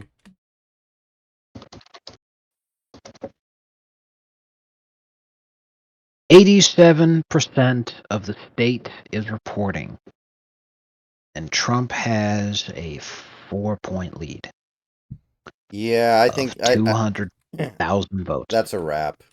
The question now is, can Republicans win the Senate seat in Michigan? Michigan's a wrap. Yes, Michigan is a wrap, but they're of course not going to call it for him because the second they do, the race is completely over. It is confirmed Donald Trump is the winner. But with 87% reporting, and let me tell you, most of the votes that remain in that 87% are not from the blue stronghold. They're from the places that are voting for Trump already. So his lead will only expand as more votes come in, but they will not call it. And a lot of people are nervous. They're like, "Oh no, this is what they did last time. They're not calling it because they're going to cheat." It's like, bro, this She already conceded. If she she conceded to right, Trump, what she apparently did, according to what I've seen on right. X, then there's not much to Right. say. She already conceded. Um Even if she wins every single state that is still counting from here on out, Trump still wins because Alaska's his. Mm-hmm. So even if she wins every single other swing state, it's over. It's Mm-hmm. just a question of by how much is the final ass kicking tally. So even if they tried to cheat, it's not going to fucking matter because, like, the only way they could possibly cheat to where she wins is if they somehow cheated in Alaska. But how in the fuck would they know that they needed to have their machine ready to cheat for Alaska? We never heard about any fucking 3 a.m. ballot dumps in Juneau 4 years ago. Like, what the fuck?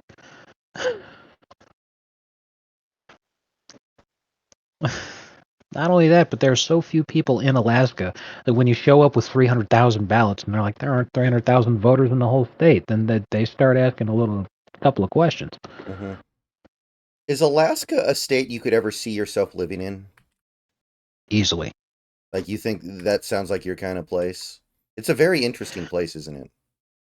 What's difficult about it is how extremely remote it can be in the sense of like, if you get concerned about how isolated you are because, oh God, what if something happens and like the closest person to me is 15 miles away or some shit, Mm-hmm. I could see why that might be something to freak out over. But like, for me, the most difficult thing would be that there are days where the sun never comes up and there are days where the sun never sets. That would be very difficult for me to adjust to. Mm-hmm. However, I absolutely love the cold, even that ice cold, bitter, furious, freezing cold that is just devastating. I want to move somewhere where I will never feel hot again as long as I live, because I live in the California desert and I have for most of my life. I hate this shit. I never want to go through this again. And most importantly, if I went to Alaska, there are a lot of people in the world that I just never want to even run the risk of seeing ever again. And if I go to Alaska, the world will just forget about me. The worst thing about living there, though, would be the poor infrastructure relative to other parts of the country. Mm-hmm. It's not like Alaska's a complete shithole or anything, but I worry about whether or not the internet connection would be as good as it is for me here. Mm-hmm. Probably not. Yeah. And I remember when I was reading about how to do IT stuff for dealing with internet connectivity issues in rural areas. Most rural areas are still running DSL, man. Really? I didn't know that. Yeah.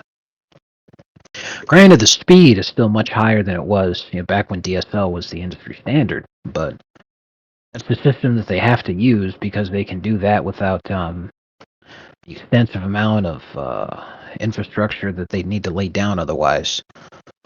All the cables for fiber and shit. So since DSL just uses satellite, it's a lot more capable for a rural area that doesn't really have an infrastructure set up.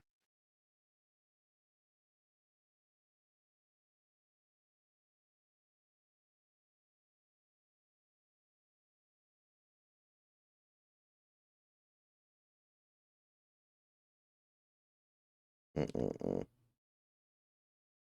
So some media outlets are bashing Trump for celebrating the win before it was called by all the networks. But it was called by Fox, so somebody called it. So, deal with it. Not not only that, but the reason the race hasn't been called is because they're still waiting for Alaska to check in. Because all he needs to do is win Alaska, and he's won. The strategy was to get at the very least Pennsylvania, Georgia, and North Carolina of the toss-ups, and then of course clinch the states that were yours from the start. And he's already done that. Like they called Montana for Trump. He's winning by 20 points right now, but they've only counted 60% of the vote. Do you think that with that 40% remaining, Kamala could come back? Well, if you've counted over half of it and he has a fucking 20-point lead, no. So yeah, you call it. Mm-hmm. But these guys are sitting there like, well, he's got in Alaska, he's got a 13-point lead, and 70% of the vote's been counted. Do you think Kamala could come back? No.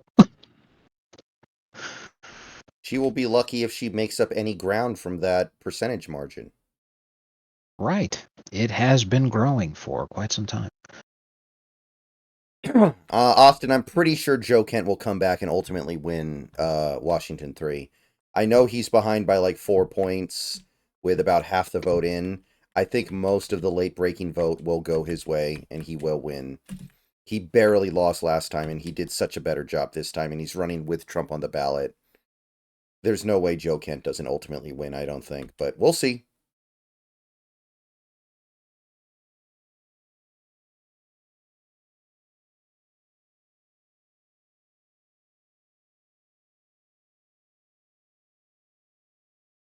Trump has surpassed Biden's vote total in Wisconsin from 2020. Yeah.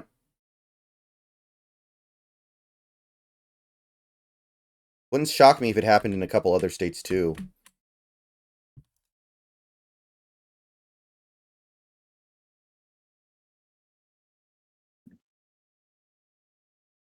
Trump is about to cross the 70 million vote total threshold, and there are still many, many votes left to count in states that have already been decided, but Right.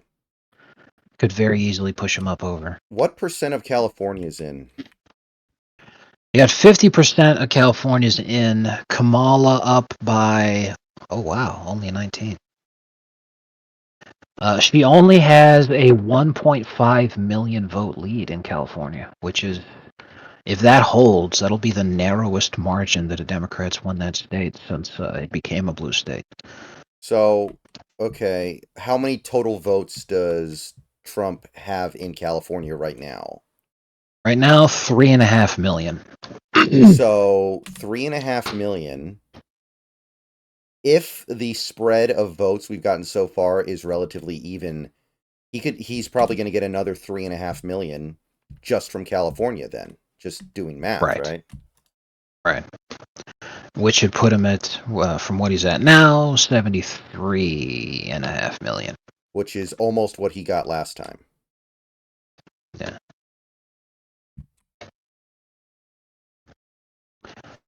Wait a minute. It's almost what he got last time. He's kicking the absolute shit out of Kamala. And the most suspicious thing about this election is that there's no 3 a.m. ballot dumps. Wow, 2020 was rigged after all, guys. As a matter of fact, what we're seeing right now is what 2020 would have been if they didn't if they didn't do the needful. So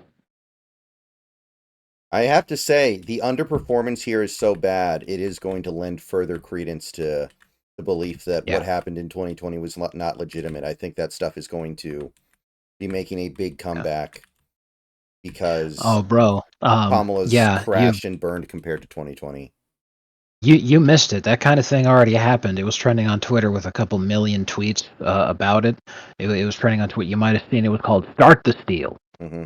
where a whole bunch of leftists who had been saying for a very long time that the election was totally legitimate, it was fortified, and they totally didn't rig it. You're just mad that you lost. They were like, "Oh my God, quick! We need the Dominion machines to start changing shit over. We need the 3M ballot dumps now. Start the steal." They're all like, "We can't let this happen." It's like, oh, gee whiz. Yeah, big country, and these networks still aren't calling it. Trump's ahead in Nevada by 4.5%. There's only 7% of the vote left, and they won't call it. Like, unless they know for a fact that every single remaining ballot is like a mail-in ballot from Clark, then that's stupid. And honestly, even if what I just said is the case, I don't think that would be enough because Clark Right. was more red this time, and mail-in ballots were more red this time. Right.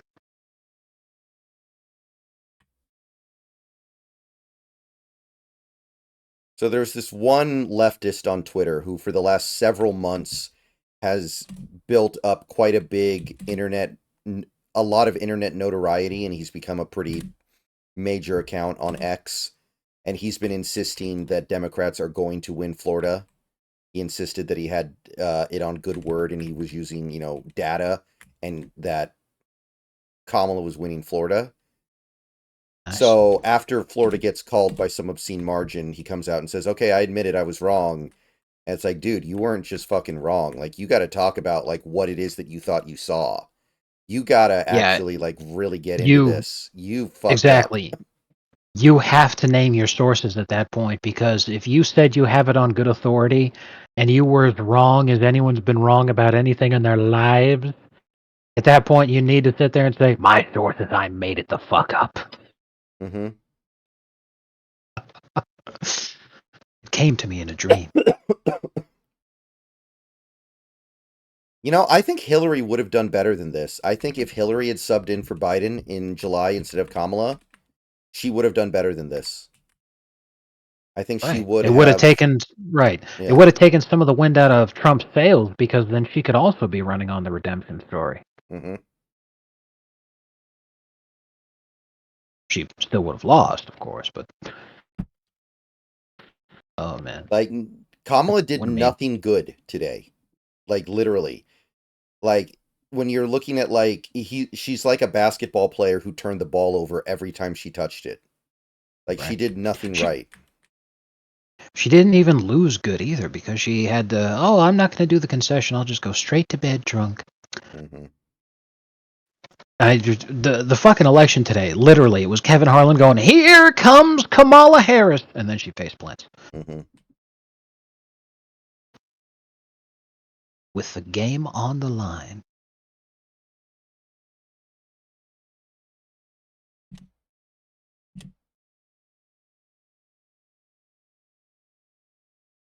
Do you think Austin Rivers voted for Trump?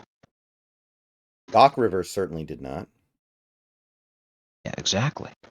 So Austin had to absolutely vote for him because his dad's a loser and he knows that. Kamala Big Three cuts it to 42. What do you mean, big country? Oh, he's doing the Chris Paul meme. Oh, Chris Paul's big three cuts the lead to 42. okay. I was like, what state does she have 42% in? Or is she down by 42? Oh man. Nah, he was doing the Chris Paul meme. It's Mm-mm. okay, big country. I understood.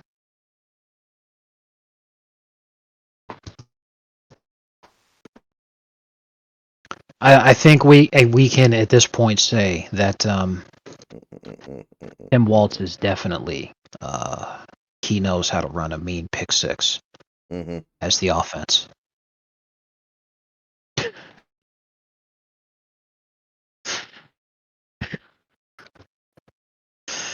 Oh man. Wonder how many underage boys Waltz is going to have to abuse to get over this. Republicans currently have, I think, 203 House seats, 218 needed for majority. So it will come down to California, but it looks better than it did a few hours ago. Yeah, I'm telling you guys, Republican turnout in California is up, Mm-hmm. as evidenced by how close this actually is. Because I mean, yeah, it's still a blowout for Kamala. Duh, it's fucking California. But when you look at those vote totals for her, that's pretty much just L.A. and San Francisco. A Let me see here. shitload of Republicans showed up. So Biden won California by 29 points in 2020. And right now, she's leading California by...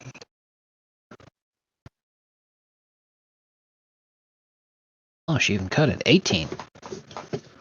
That's really bad. Wow. Yeah, it was 19, now it's 18. Like, if that trend continues, red California is back in, like, 2036. Obviously, that's not the case, but it is definitely Right. worth noting that's a pathetic underperformance and is probably why Yeah. she's going to be taken out behind the barn.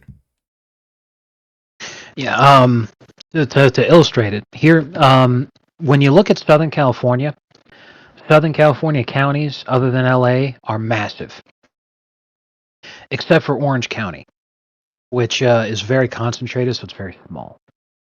But other than LA and Orange County, you have San Bernardino County, which is humongous, one of the largest counties in the entire country. Mm-hmm. Then you have right below that Riverside County. Then below that, you have in the west San Diego County, and to the east, heading to Arizona, Imperial County. Mm-hmm.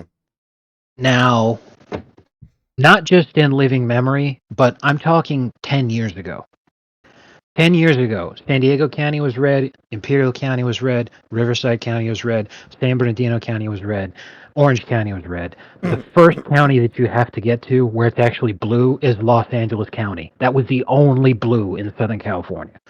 This is when people were talking about splitting the state into two halves, North and South, Mm-hmm. because it truly was the North was the Democrats, the South was the Republicans, plus LA, which barely pushed California over the edge to be a blue state.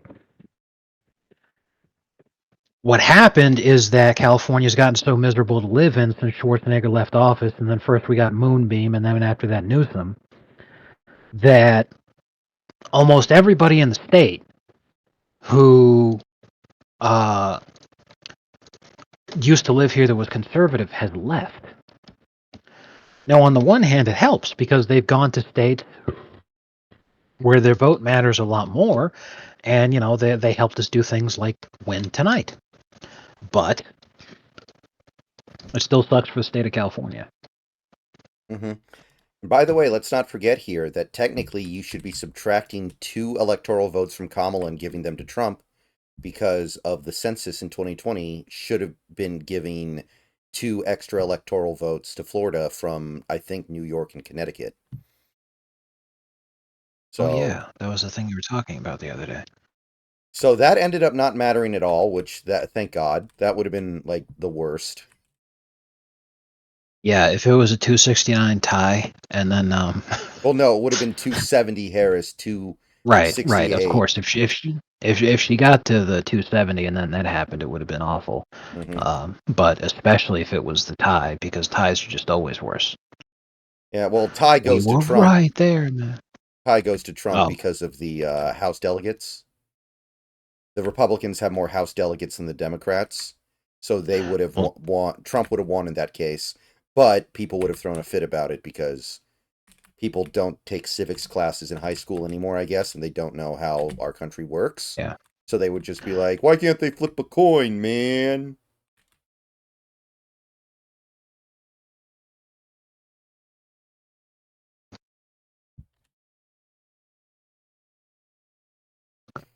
Because it's not made out of crystals.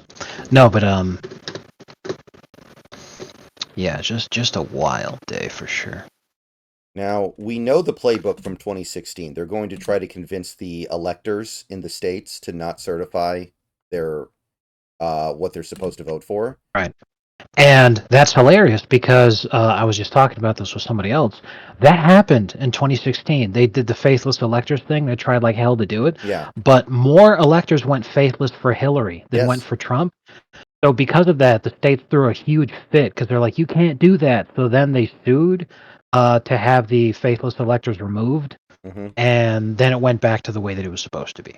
Mm-hmm. But yeah, Hillary ended up having being on the wrong side of that more than Trump did, which was really funny. So yeah, the play is just going to be Kamala having to be the one to certify the election, and then she's going to be like, "I will not certify this. It was it was fake, and he cheated." And she's going to throw such a fit that people are going to be there like, "Hey, you know that girl election idea where they like play with glitter all day, but none of the results matter?" Right. I'm starting to think that might be a better idea more and more, Mm-hmm. Mm-hmm. especially since Trump won Latino men today. Um, Yeah. So we're actually at the point now where if you just sit there and say if women didn't vote, Trump wins by an even larger margin.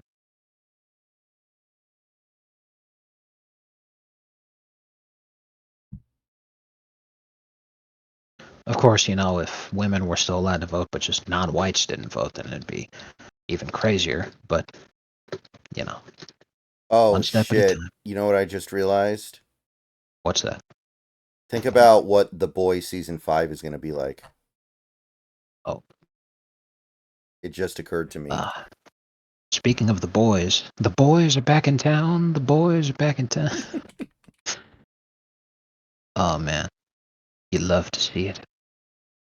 South Park is going to be a trip for the next few seasons. Fucking American Dad is probably going to start getting political Yeah, because again. South Park, they straight up refused to do anything regarding the election this time because they were like, we've done too much of that involving Trump. We just want to have it stop. And it's all like, okay, well, he won again, so like, is Garrison just not going to be in following seasons or what? Like, you guys kind of fucked yourself by doing this because you didn't think he was going to win again, didn't you? Oh man.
Like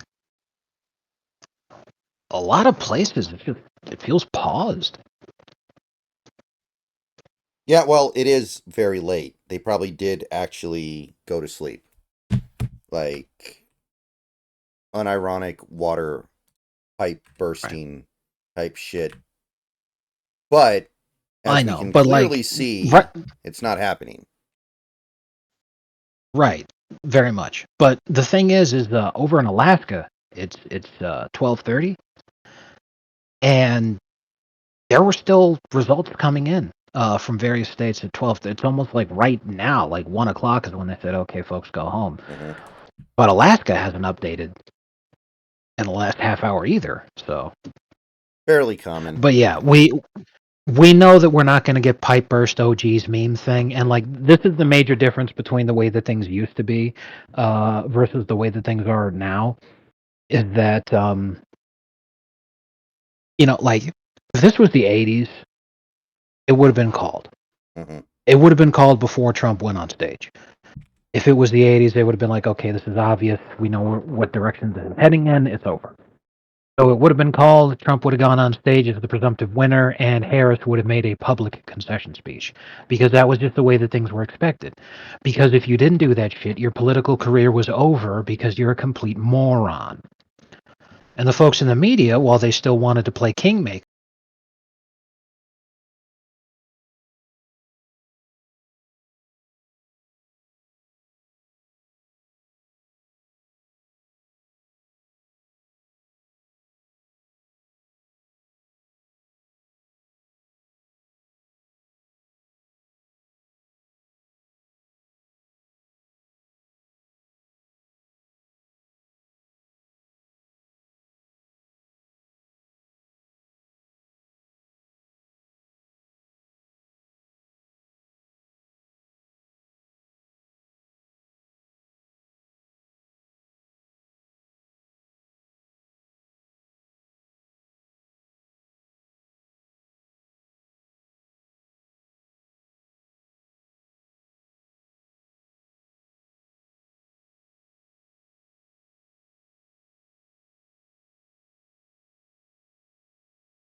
Mm-hmm.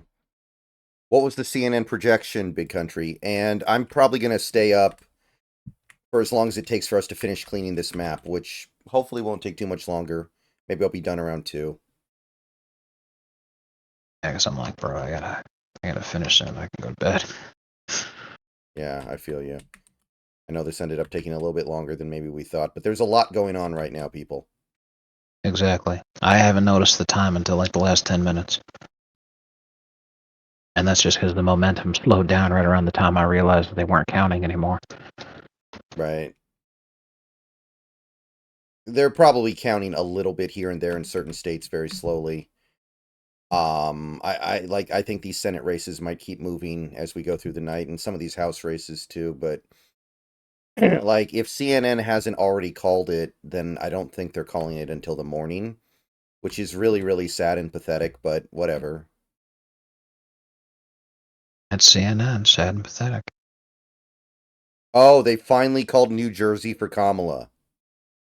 That's the CNN projection they just posted. That is really funny. That was the November surprise. New Jersey's a swing state in 2028, man. The Exactly. Italians. The fucking Italians. Tommy Cutlets has to be starting as a reward. Hmm. We'll call it Columbus Day again as a treat.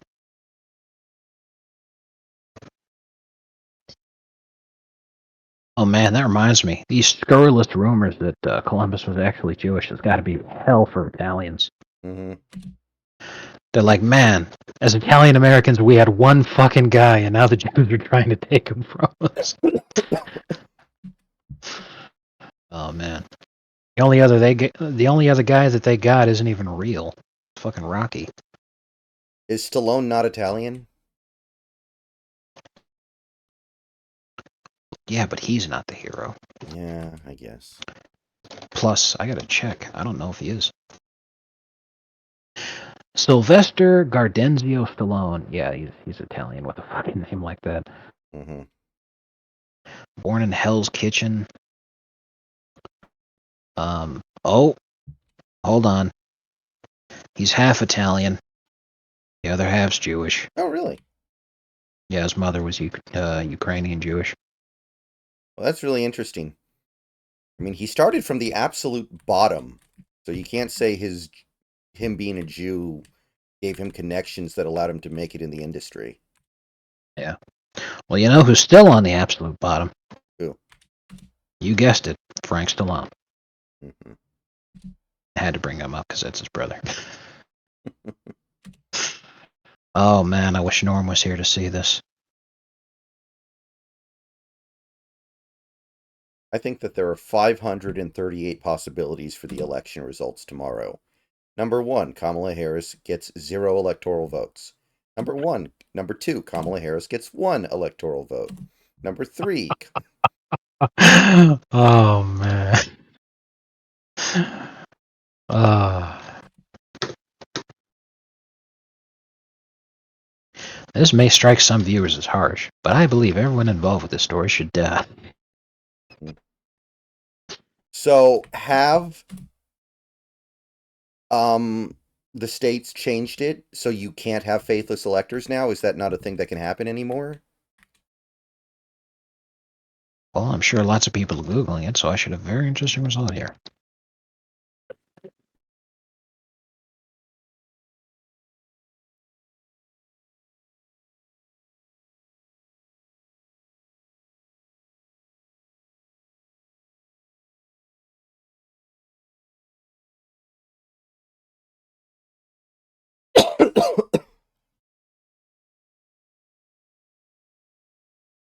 Hassan Piker has announced that he's moving to Japan.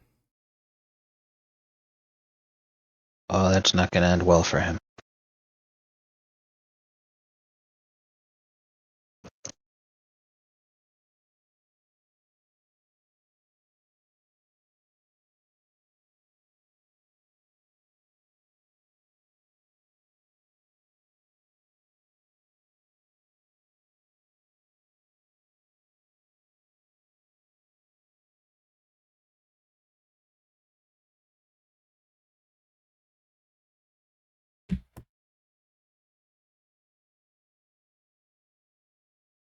Tariffs do not mean the taxes have to be raised.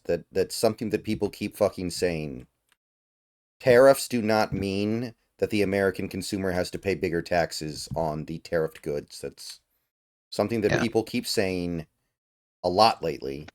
So much so that you could almost be convinced that it's true, but it's not. right. That doesn't make it true. A tariff is a cost that is paid by the business itself to sell their good in whatever country it is that is levying the tariff. It is used to protect the market of the country that is raising the tariff. When they say we do not want foreign competition here, they do that specifically to make it so that if the competitor wants to sell their goods there, they have to pay the host nation a large fee. Now, often that results in the price of that good increasing because the business tries to make up the fact that they needed to pay that extra money to sell that good. But if it's so prohibitive that it makes it so that they can't do that kind of thing because the consumer wouldn't pay that cost, then they wouldn't do it. But that makes it so that they're just losing money by selling that product there. So unless they have something to gain other than trying to seek a profit by selling that good, they will probably just decide not to sell that good there, which is the entire point. However, if it's important enough to you and the consumer is able to pay that higher price, or if it's important enough to where you're not really losing all that much money and you decide, fuck it, I'm just going to do this anyway, then it continues, which is, how the U.S. government managed to raise funds for centuries before the invention of the income tax.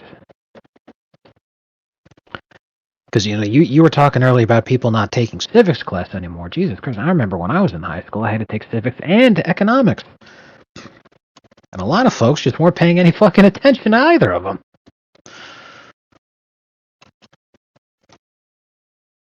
By the way, I don't know if that's even true or not, if people don't have to take civics classes anymore, but I never went to high school. It seems like it, you know? Yeah. If they are taking those classes, they're not paying any fucking attention. Man, New Jersey getting called for Kamala right now is the literal Chris Paul hits the three meme. That is the purest distillation of that meme I've ever seen in my life.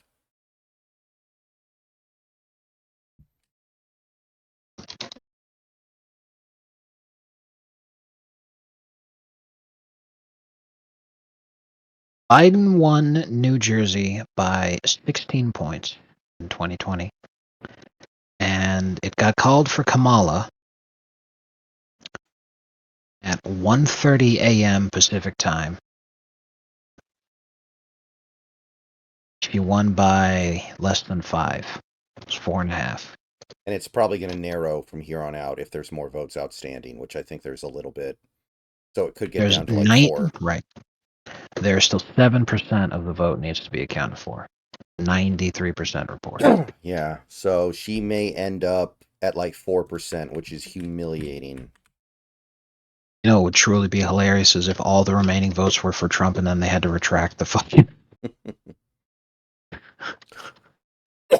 Oh God, I would cry laughing.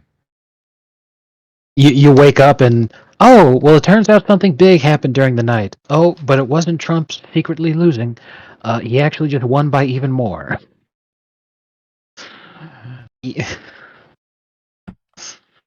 Oh man, that'd be great.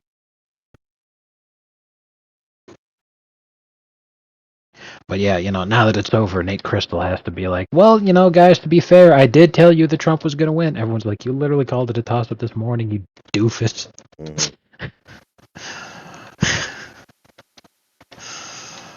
That was pretty hilarious, though, that he tried running that past people. Well, technically, I wrote the Trump was going to win speech back in October. Oh, man.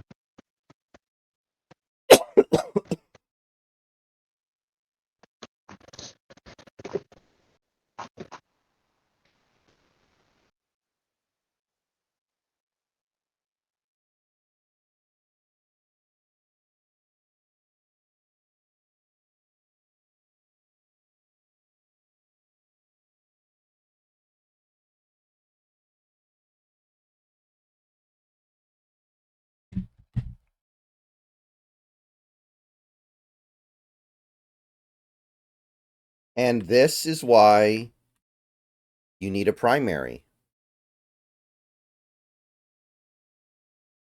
This is why you need a primary process. So if you have a candidate that sucks, you find out in the primary and not in the general when it's too late. Yeah. Yeah, that's a great point, man. This is never going to happen again. Because this is the first time they've ever tried pulling some shit like this, and that's not going to happen. That will never happen again.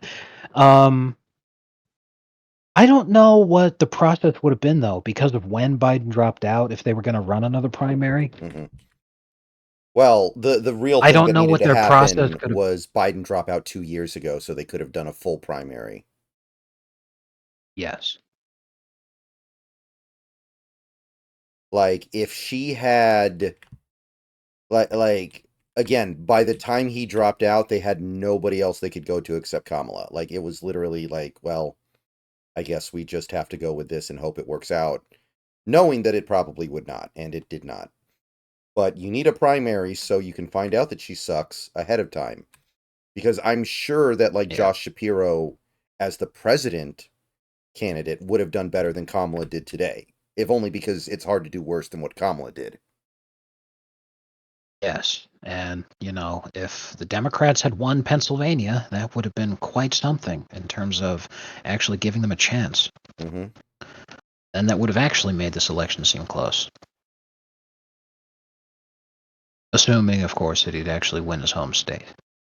Honestly, I think that, like, Fetterman would have done better than Kamala did today. Well, he did go on Rogan. Mm-hmm. And I was saying this to people at work too. I was all like, the craziest thing about this election is I have to wonder moving forward, does Joe Rogan's podcast get taken way more seriously as well, I mean just in general taken way more seriously, but especially as something that politicians would want to participate in order to get their message out there. Because, you know, you don't have to pay Joe to be on his podcast. He just has to say, sure, I'll have you on, no problem. And he makes the money from you doing it, and in exchange, you're getting paid in outreach. So Trump had tens of millions of views on his episode within the span of a couple of days, and he didn't spend a dime on that shit. Joe made a ton of money off of it, but like, why on earth did Kamala think that wouldn't matter to her? Yeah, even going on like Ugh. Aiden Ross's show got viewed by millions of people, and Aiden Ross is some dumb Zoomer, but he still has Right. clout. Right. So, Fetterman correctly understood that it was a good idea, so he decided to go on just to show him that, hey, not all Democrats are cowards. I'll go on Joe Rogan. Mm-hmm. So, like, it's not a retarded idea. So that being the case, I was thinking about it, and I'm all like, it just makes great sense. If you're a politician, you should be begging Joe Rogan to have you on. So I don't think we're at the stage yet where we can call Joe Rogan kingmaker, but Maybe all does future this presidential candidates will go on his show or something like that. right? And that's what I was sitting there saying. I'm all like, is that going to be the future now? Is that just going to be part of the campaign process? I can't wait for the future, whoever. I can't wait for AOC on Rogan, and he asked her about what it was like when after she had her kid, and she was using the lactation machines to induce.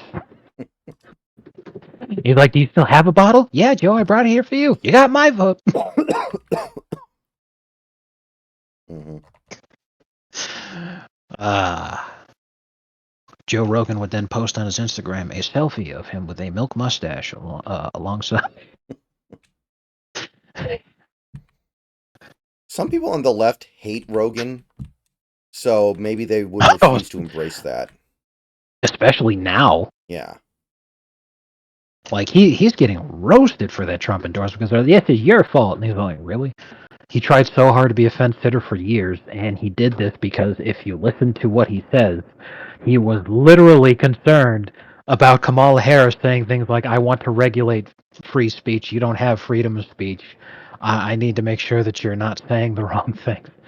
He's not only is he a free speech guy, but he has this wonderful thing called independent media that he's fucking running. He has a reason to be very concerned about whether the government is going to be limiting what you can and can't say. Because the moment you give them the opportunity to say that they can do that, that's when they go overboard with it. It always starts with, oh, well, gee whiz, I don't think anyone would disagree that the Nazis were the bad guys. And then fucking 15 years later, you got so overboard with it that everyone's like, you know what, maybe the Nazis actually weren't the bad guys. Because if these pieces of shit are wrong about everything else, maybe they're just telling us bullshit about World War II also. That's how you end up with cases like this.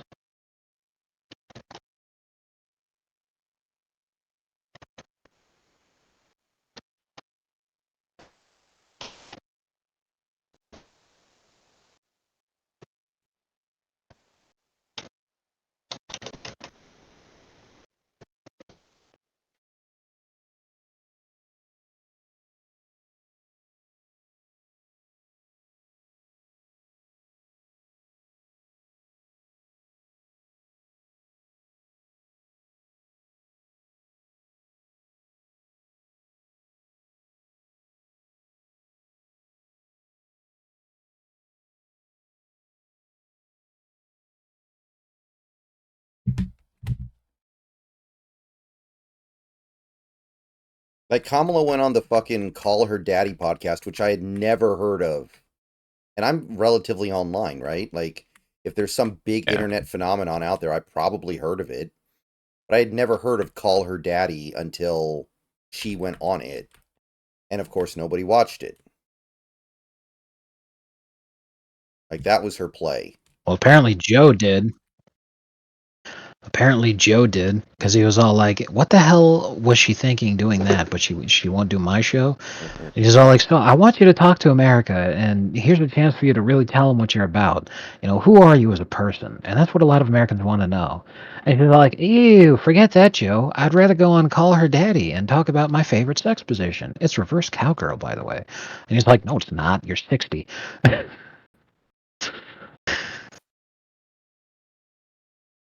Yeah, Rogan's the Was funny. biggest podcast in the world, right? Like, it's either him or Tucker Carlson.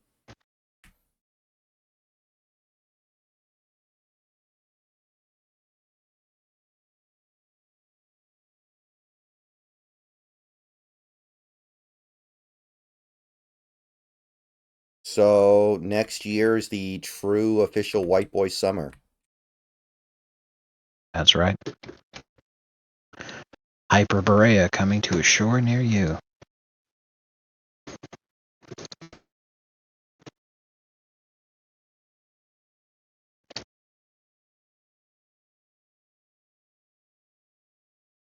Okay, CNN needs to get back in Trump's good graces here. Like, they need to realize that he's going to be the president.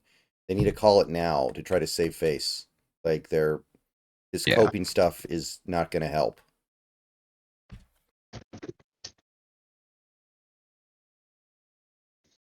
My belief right now, the reason that they're not doing it is not because they're going to cheat.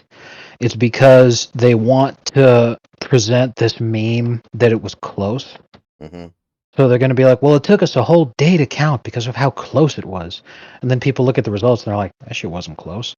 Like, are you stupid?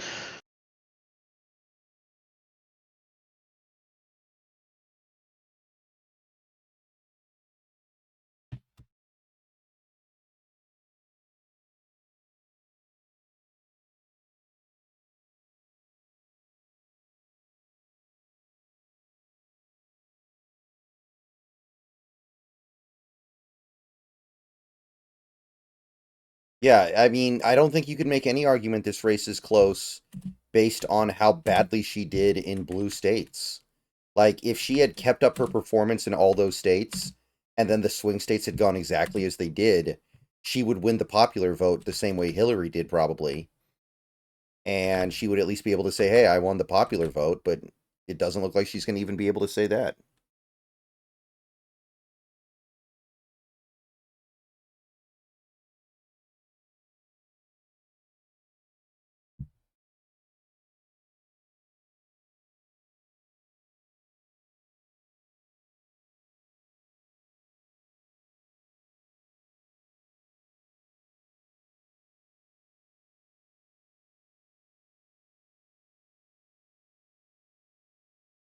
So, Nevada's Supreme Court was this was notable because this was the only swing state where this was happening. They approved a law where you could count ballots if they were postmarked within 3 days after the election ended. So a lot of people thought they're going to try to take back Nevada. They're going to look and see how far down they are. And then they're just going to chase people around who got mail in ballots that never returned them for 3 days and try to make up the deficit. The deficit's so big, like, you got to just throw in the towel on that one, probably, even if that was the plan. Yeah, because you'd have to chase people down for so long. Not only would it take more than 3 days, but it would be way too obvious what you were doing. You would Mhm. raise way too much attention I mean, by having to do. yeah, I mean, technically that's legal, right? It's kind of bullshit, but technically that's allowed. It might, it might lead to a court fight if it actually swung the election. But my point is, like, this is what they did in 2020. They sent out mail-in ballots to everybody in the world because it was COVID, and they could send as many mail-in ballots as they wanted to everybody. And then when they weren't getting the margins they wanted, they were able to just kind of chase people around and make them fill out their ballot. Like that's how they were able to get such massive margins in like Philadelphia and stuff. They just chase people around that they know will vote Democrat if they can get them to vote.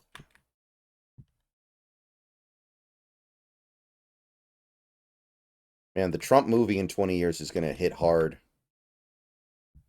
I hope they find a way to make it like I mean Mel Gibson's going to be too old by then, but they need to find the right guy to actually handle that.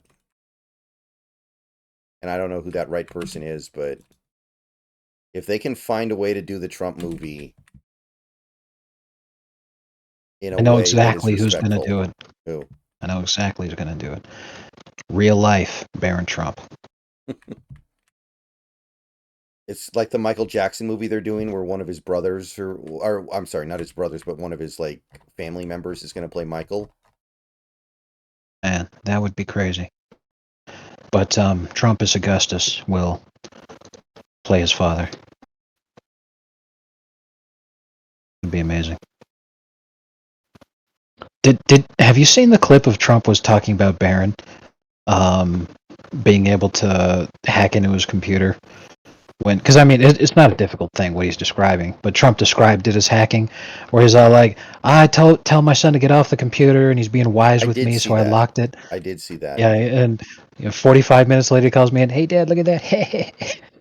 I saw And that. I'm like, "Dude, you're gonna have some set of balls on you to troll Donald Trump like that." I mean, yeah, he's your dad, but it's like, bro, it's fucking Donald Trump, billionaire, tough New Yorker, one of the most famous men who's ever lived, president of the United States, and you're gonna troll him like, "Hey, Dad." I'm like, man, what a beast, what a fucking, what an absolute lad.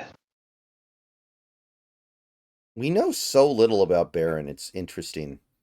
Like in a couple years when he actually starts showing what kind of person he is in public and actually like doing stuff, it's going to be kind of weird because we're just used to him standing there most of the time. Well, the thing is we know that he's not your standard degenerate because he's already got an entire semester of college at NYU under his belt. Mm-hmm.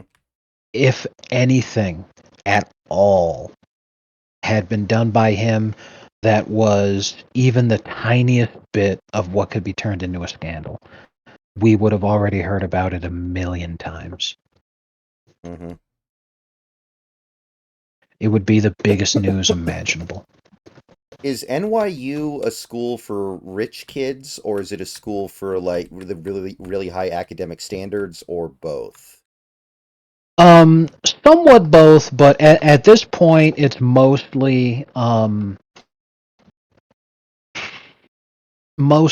legacy and like high class elite. Mm-hmm.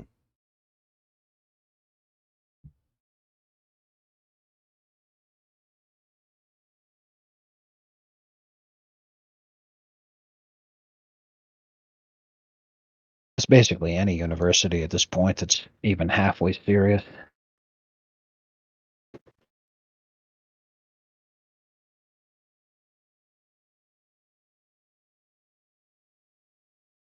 Mm-mm-mm-mm.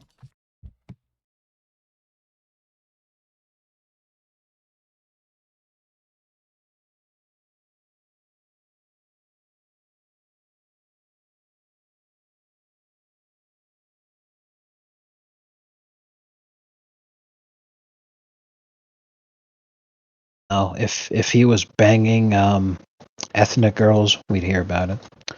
If he was gay, we'd hear about it. Mm-hmm. If he was doing drugs, we'd hear about it. Hell, consider he's not 21 yet. If he was just underage drinking, we'd hear about it. Right. If he was doing absolutely anything, we'd hear about it. And that, funnily enough, is actually one another comparison to Augustus Caesar. Because the thing about Octavian is that he ran very firmly on a morals kind of a platform Mm-hmm. where he was like, I am going to bring respect and dignity back to the Roman people because the politicians who have been running the show for so long are degenerate animals who make a mockery of things, and especially once Mark Antony became his rival, because Mark Antony's sexual degeneracy was very well known and still is even to this day. Mm-hmm. No, he's so famous for his relationship and his romance with Cleopatra, but all of that happened while he was actively married to Octavian's sister.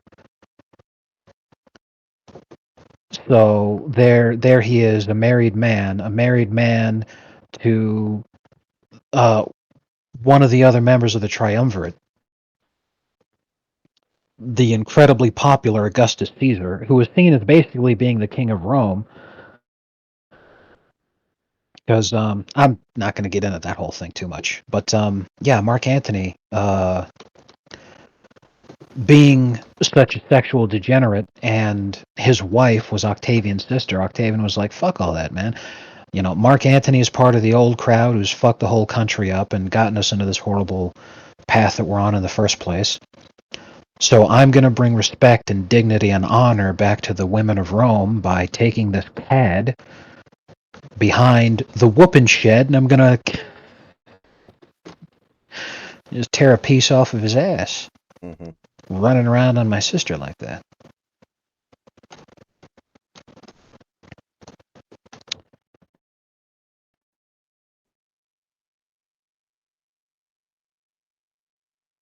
So, if Baron also was going to be on that kind of kick, it would really fit. Mm-hmm.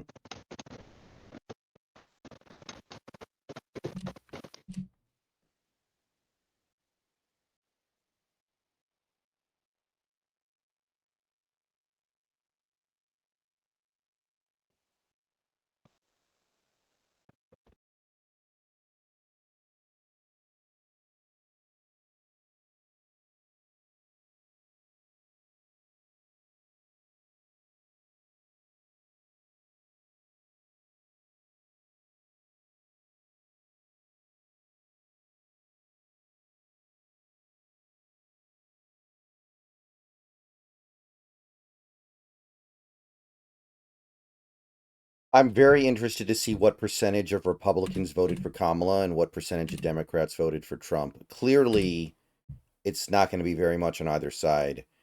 But the cope from Democrats in the last few days was there are a lot of Republicans voting for Kamala, and that's how she's going to make up these deficits.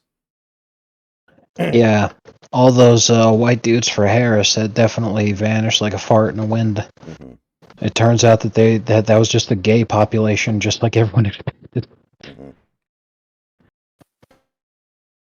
How does nobody watch that clip and go like, "Hey, dude, you need to not sit like that. You're making it too fucking obvious. You need to sit like a normal person." because because all of the rest of them were gay too. All of the rest of the guys that worked on that commercial were gay, so then they just handed in to the Democrats to run it.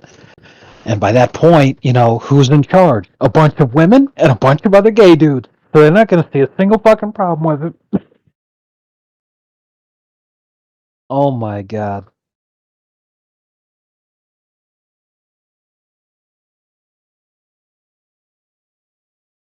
So fuck me.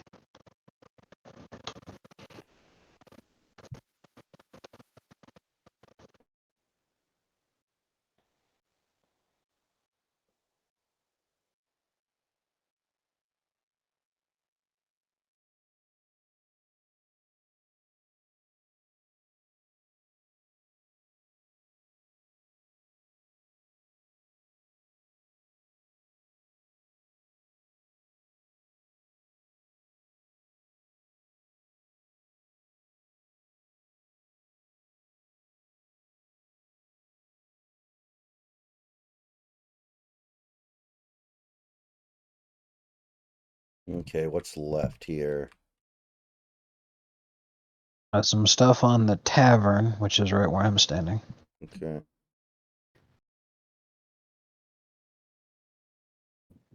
Oh yeah, I see it.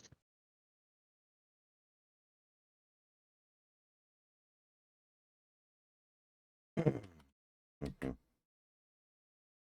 You know, we would have lost if Ronna McDaniel was still head of the RNC. That's also worth pointing out Absolutely. right now. Yeah, those personnel changes that were made were absolutely crucial. And you know what's really funny? I saw on Twitter the Groypers were claiming victory, like we're the reason that Trump won. Hmm. It's like, I thought all of you guys voted for Kamala, right? I think they ended up like not voting or voting for Jill Stein or something because she hates Jews or I don't fucking know, but I think Nick Fuentes was basically schizo all night. If you go through his Twitter feed, he was Yes. going back and forth and wasn't really making any damn sense and was just babbling. Yes, he is king of the schizos for Like real. he doesn't know if he's happy or sad or what. He's just like all over the damn place. Mm-mm-mm. Although it was pretty funny because Kamala's husband, he did say that he planned to, I forget what the name of it is, but it's a special thingy that you install in the doorway. Mm-hmm. The Jews put into the doorway of the entrance to their home. Oh, I know what you're talking about. I don't know what it's called Yeah, though. to work as a signal and a symbol. It's like this house belongs to Jews. So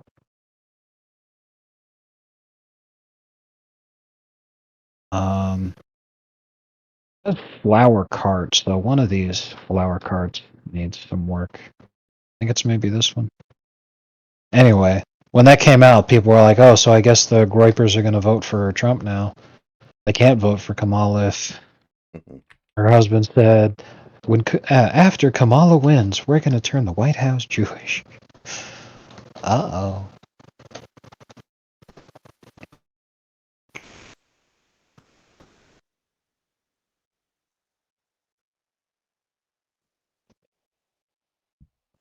Man, what an ass kicking.